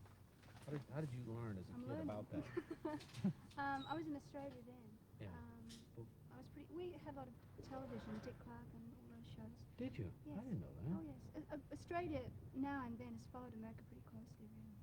How does an Alan Carr become such a big producer? How did it happen? Just kind I've of watched my weight, and come on, you know how that all happened. Just evolved. Because I love movies and I love show business, and I've worked, and although we make it a good time, underneath all this frivolity is a lot of seriousness, which is what goes on. It's like Olivia, they're going to say, Olivia is a star overnight. I mean, this girl schlepped around clubs and concerts and in 3 continents, and all of a sudden she's a star overnight, which is what they say about everybody. You too from Chicago, yes. Right? I want to keep it rolling, so I have to pause. We'll be right back with Olivia and Alan right after this.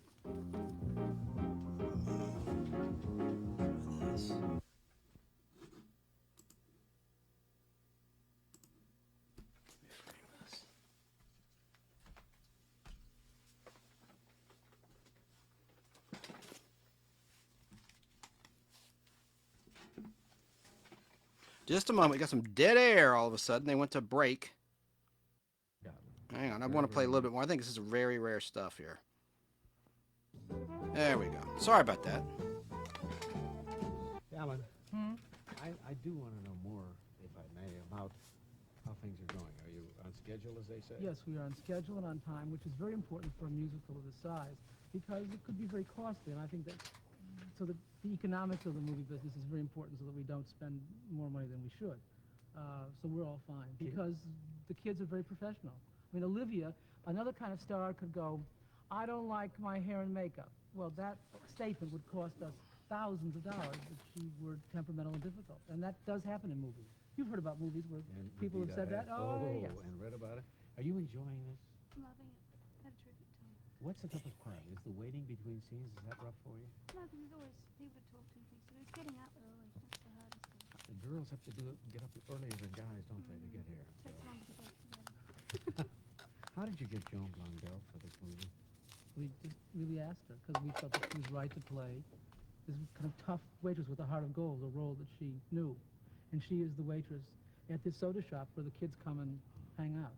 I saw her do something at a rehearsal one time that I've never forgotten. I was very, very young and highly impressed with her. She picked up a script and just scanned it. And not only knew her part, but ours too. And she has a photographic Really? I memory. didn't know You must that. ask her about that. Oh. Well, we have wonderful people, you know, we call them cameos now. Joan Blondell. Eve Arden is the principal of the high school. Dodie Goodman is her secretary. Oh, that's marvelous. And we have Sid Caesar as the athletic coach. Like working with all these old pros, aren't they great? Fantastic experience for me. Yeah, they're really, really wonderful. You are one of the great party givers of all time. Olivia and I both went to a party Saturday night. I shouldn't have been there, you know, Really? because, you see, my initial begins with D, and I should have gone Friday night, correct? You could come either night. It was actually, a party could go either night. Oh, I thought I had it going. Well, it was right. A to L and M to Z, but you could come either. I didn't know what to put you under, Newton or O, or Olivia or John. I mean, I was confused. That's why I thought I could come either She night, could come too. either night, too. No, it was fun, yeah. Fantastic party, a lot of fun. And I thought you behaved very well, considering. No, it was I nice thought to see you out of I Philadelphia. thought the porch lights were a little bright. Is that what you felt out? No. No. But we're That driving. was very- This is so funny. We're driving. What do I know from Malibu? I'm from Philadelphia. We're driving, and my driver saw these enormous Klieg lights, and he said, "Could that be it?" I said, "Yes, that is definitely it." That was because it. I knew I was going to Alan Carr's party. And I figured you'd go big, Alan. Yes, it was. Well, you saw interesting people. Well, the thing about The most glamorous, but it was interesting because you saw Margaret Trudeau, Right. and you saw Carlo Ponti, and Yes. Keith Carradine, and I mean a mixture of people, which I thought was very interesting. I You missed bring all people of to. them. Where were you? I was there. Oh. You have to circulate. I keep saying, don't be so shy. Get out more. Didn't That's you why meet- she's single. Didn't you She meet won't any- mix. Sat in the was the corner. problem. Sat I in knew the there was corner, a wouldn't tell anybody who she was. Aren't you? No. Well, what were you doing with Wonder Woman in the corner? Ah, yes. There goes my whole career. Ah, yes. Well, no, my wife and I. my wife and I. Sat with.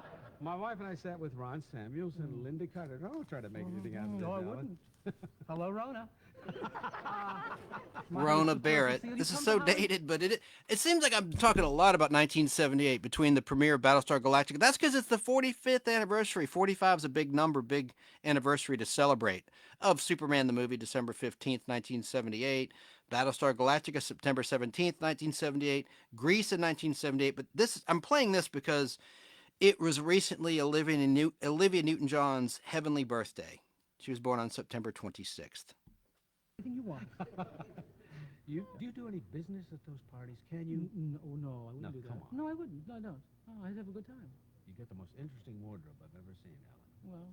Well, I can take it off as a tax loss. That's kind of what they expect. Listen, let's face it, Hollywood is not dead. Movies are more glamorous than ever. I'm a big believer in the business. First of all, I love television, but you still want to go out and have a good time. And I think if we make fun on the set and make glamour here, then when you go and pay $3.50 a ticket or $3 or $2, it's expensive. We must bring that fun to the audience at home. And that's what I try to do in my personal life and my work life. A little anecdote about John Travolta. He was, of course, on Welcome Back, Kotter. And in between season 2 and 3 of Welcome Back, Kotter, he worked on Grease. And they had to cut his hair short to play, what was this? I'm having a brain toot in his name. I was going to say Vinnie Barbarino. No, that's in Danny Zuko. He had to cut his hair short because it was set in like the 1950s. It was set even earlier in time than the George Lucas classic American Graffiti, which was set in 1962. This was actually set in the 50s.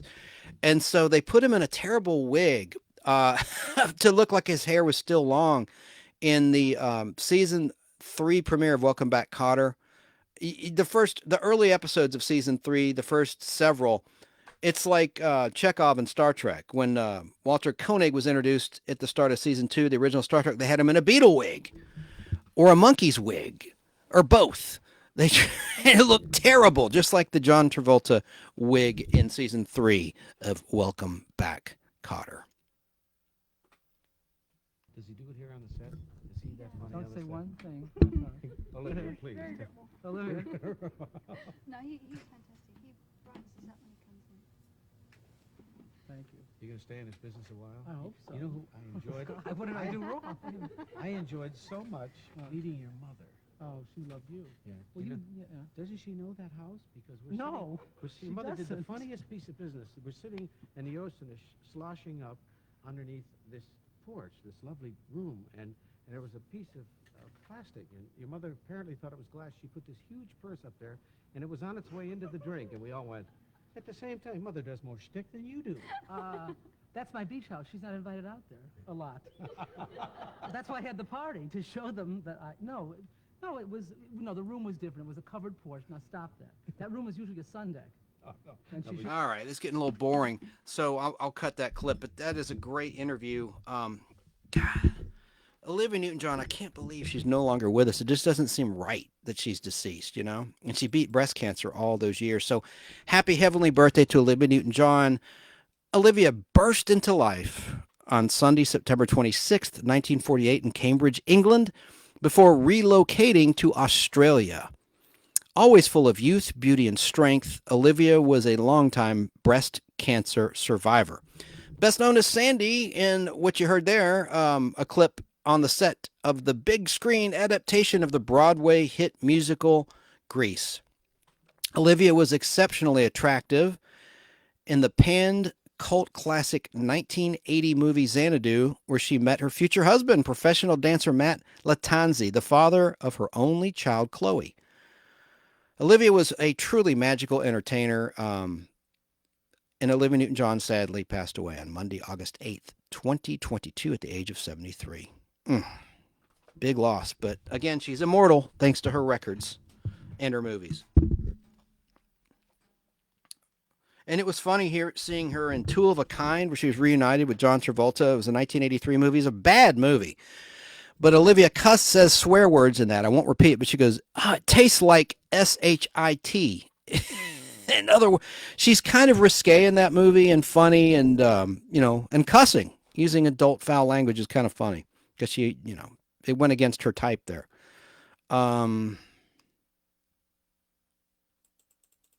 Nostalgic treat of the week. Let's get to that. And if you want to see the rest of this interview or hear it, go to YouTube and just look up Olivia Newton-John, The Mike Douglas Show, 1977. It'll pop right up. And that was from November 3rd, 1977. So I will stop that clip. And now I want to talk about the nostalgic treat of the week. So I got to play a couple quick commercials. Here's one from 1962, thanks to 16mm film. What's new in the magic land of Chiclets? In this land of flavor and fun, all the flowers are chewing gum. Just pick a bite and what do you get? Fruit-flavored Chiclets, lime and lemon, wild cherry, grape and orange, cranberry. All these flavors in one pack. Fruit-flavored Chiclets, chewing gum. A whole world of flavor from the magic land of Chiclets. And here's another new treat, Chiclets Tiny Size. When it rains, it never wet. Those tiny drops are real Chiclets. Delicious new Chiclets Tiny Size Chewing Gum. 150 in every pack. From this world of flavor and fun to brand new kinds of chewing gum.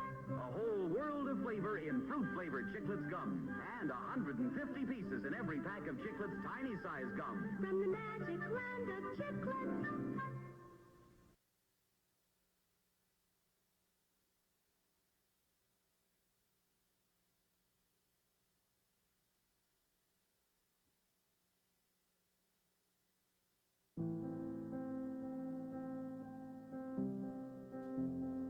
I joined the Army in my early 20s. I wanted to be a part of something that was bigger crap. than myself. I got caught with an ad. So, Together again. wow, that was pretty bad of me walking away when that ad played. But of course, our treat of the week are Chiclets. Here's a 1969 commercial. You're on a diet. You want to eat. Your willpower is getting weaker. Quick, a box of willpower. New Chiclets. Chiclets chewing gum has a flavor coating that helps satisfy you fast. Only 6 calories each. 6 that may give you the willpower to resist hundreds of calories a day. Help win your battle against calories with colorful, delicious new Chiclets flavor-coated gum. A box of willpower.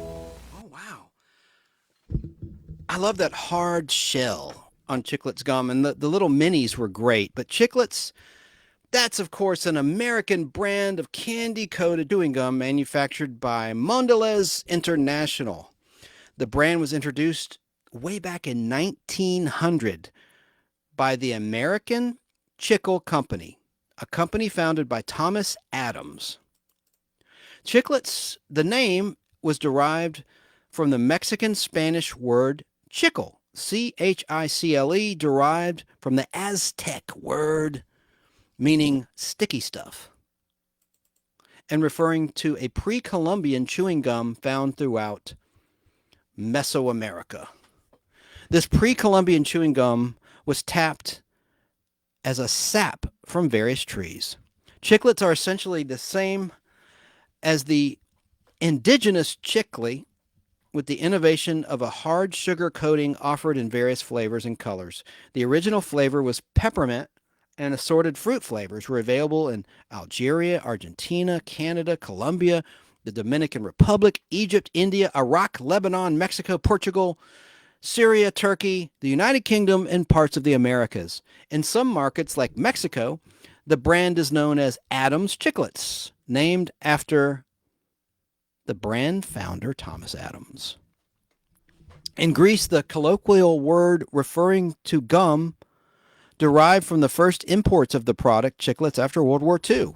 Various people have been credited with inventing Chiclets, including the brothers Robert and Frank Flair and Louis Molly, M-A-H-L-E, Molly. And I love Flair bubblegum in their old football cards and baseball cards. They had the best of the card gum, in my opinion.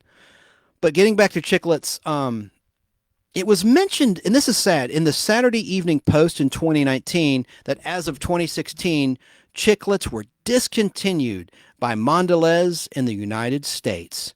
It has reappeared as of 2019, manufactured in Mexico. In 2020, the Trademark Trial and Appeal Board held that the Chiclets trademark had not been abandoned. To further confuse the issue, it was noted in an article on the MAShed website that Chiclets, identified as Adams Chiclets, were available at Walmart, Kmart, and Amazon in the USA. It is unclear whether the product has been changed in its formula or not. So I'm glad they're not gone. I thought Chiclets were gone. Like Certs are. It sucks that Certs are no more. Certs were disbanded in 2018 by the U.S. government because an ingredient of cottonseed oil was deemed illegal by the Food and Drug Administration. Remember Retsin? And they're two mints in one. I loved Certs. So anyway, I'm glad that Chiclets are still around. And I played the commercials for you. So, and last time, if you didn't see the Battlestar Galactica first 45 years Nostalgic Podblast, last time it was Freshen Up chewing gum. So that's 2 gums in a row. Next time, I'll not three-peat chewing gum as the nostalgic treat of the week. I already know what I'm going to talk about, and it's definitely not bubble gum. So let's see. What else did I have now? I guess we're about out of time. Want to mention I've rescheduled Fritz Coleman. He's been on Adam Carolla recently back in August 2023, and Louise Palanker, and that's going to be on Friday, October. I didn't write it down. Friday, October the 13th. Hang on a second. Let me look at their manager's email as we're live, so I don't misspeak. Email. Where are you? Gosh darn it. October 13th at 4 p.m. Pacific time, 7 p.m. Eastern time. We'll have comedian Fritz Coleman, who in the Los Angeles area is a very well-known on-air personality. He was on air at the NBC affiliate from 1982 until he retired in 2020. And Louise, she is equally impressive. She co-founded the Premier Radio Networks, and she's a writer, director, author. They're a team, and they also have their own podcast.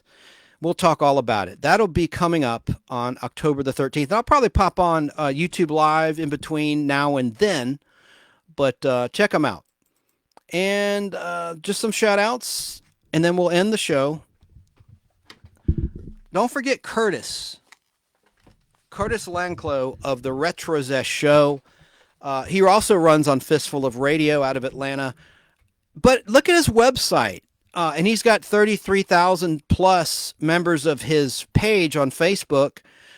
But retrozest.com is where you can find his podcast. I highly recommend it. He has lots of great guests. He just snagged an interview with Maren Jensen from Battlestar Galactica. She's very, very rare. I don't mean to go on and on and on and on and on about this interview, but it was really entertaining, and he did a great job. So check him out. Go to retrozest.com. And check out Geek to Me Radio at KTRS in St. Louis. Check out BK on the Air Saturdays, 10 a.m. to noon Eastern Time on WBHF out of Cartersville, Georgia. It's all about nostalgia. That's what that radio show's about. This guy, Barry King and Alan Sanders, talk nostalgia. And look at a YouTube buddy, Thrash Pondo, on YouTube Sunday and Monday evenings. Open by Chance Toys on YouTube. And, of course, Superman Homepage live on YouTube Monday night at 10:30 Eastern, 7:30 Pacific Time. They're not going to be on next week. They're taking a week off because of scheduling conflicts, but they'll be back. Whenever you hear this, they'll be back to once a week again. But, yeah, that is a great show. Steve Eunice and Michael Bailey are the hosts. And Steve is in Australia, and he founded SupermanHomepage.com. And throughout the week on YouTube, when they're not live, they have interesting articles and video pieces and videos and information all about all things Superman throughout all of the eras of the history of Superman. So check them out. And Golden Rage of TV, Pat McCormack on YouTube. He has excellent guests. So that's all good stuff. I hope I haven't forgotten anybody. Dave Sundstrom. He has a big channel on YouTube. It's all about nostalgia. He calls it The Good Stuff. Look at him as well. So, man, I hope I didn't forget anybody. But thanks for tuning in. And I hope you learned something. I hope you were entertained. I'm doing the best I can. And I'm excited about not only the guests I'm going to have on October 13th, but some that I have booked beyond that. So be there if you want and check it out. And I hope you have a great rest of your week, a great weekend. Whenever you're listening to this, whatever's going on in your life, I hope it's going strong.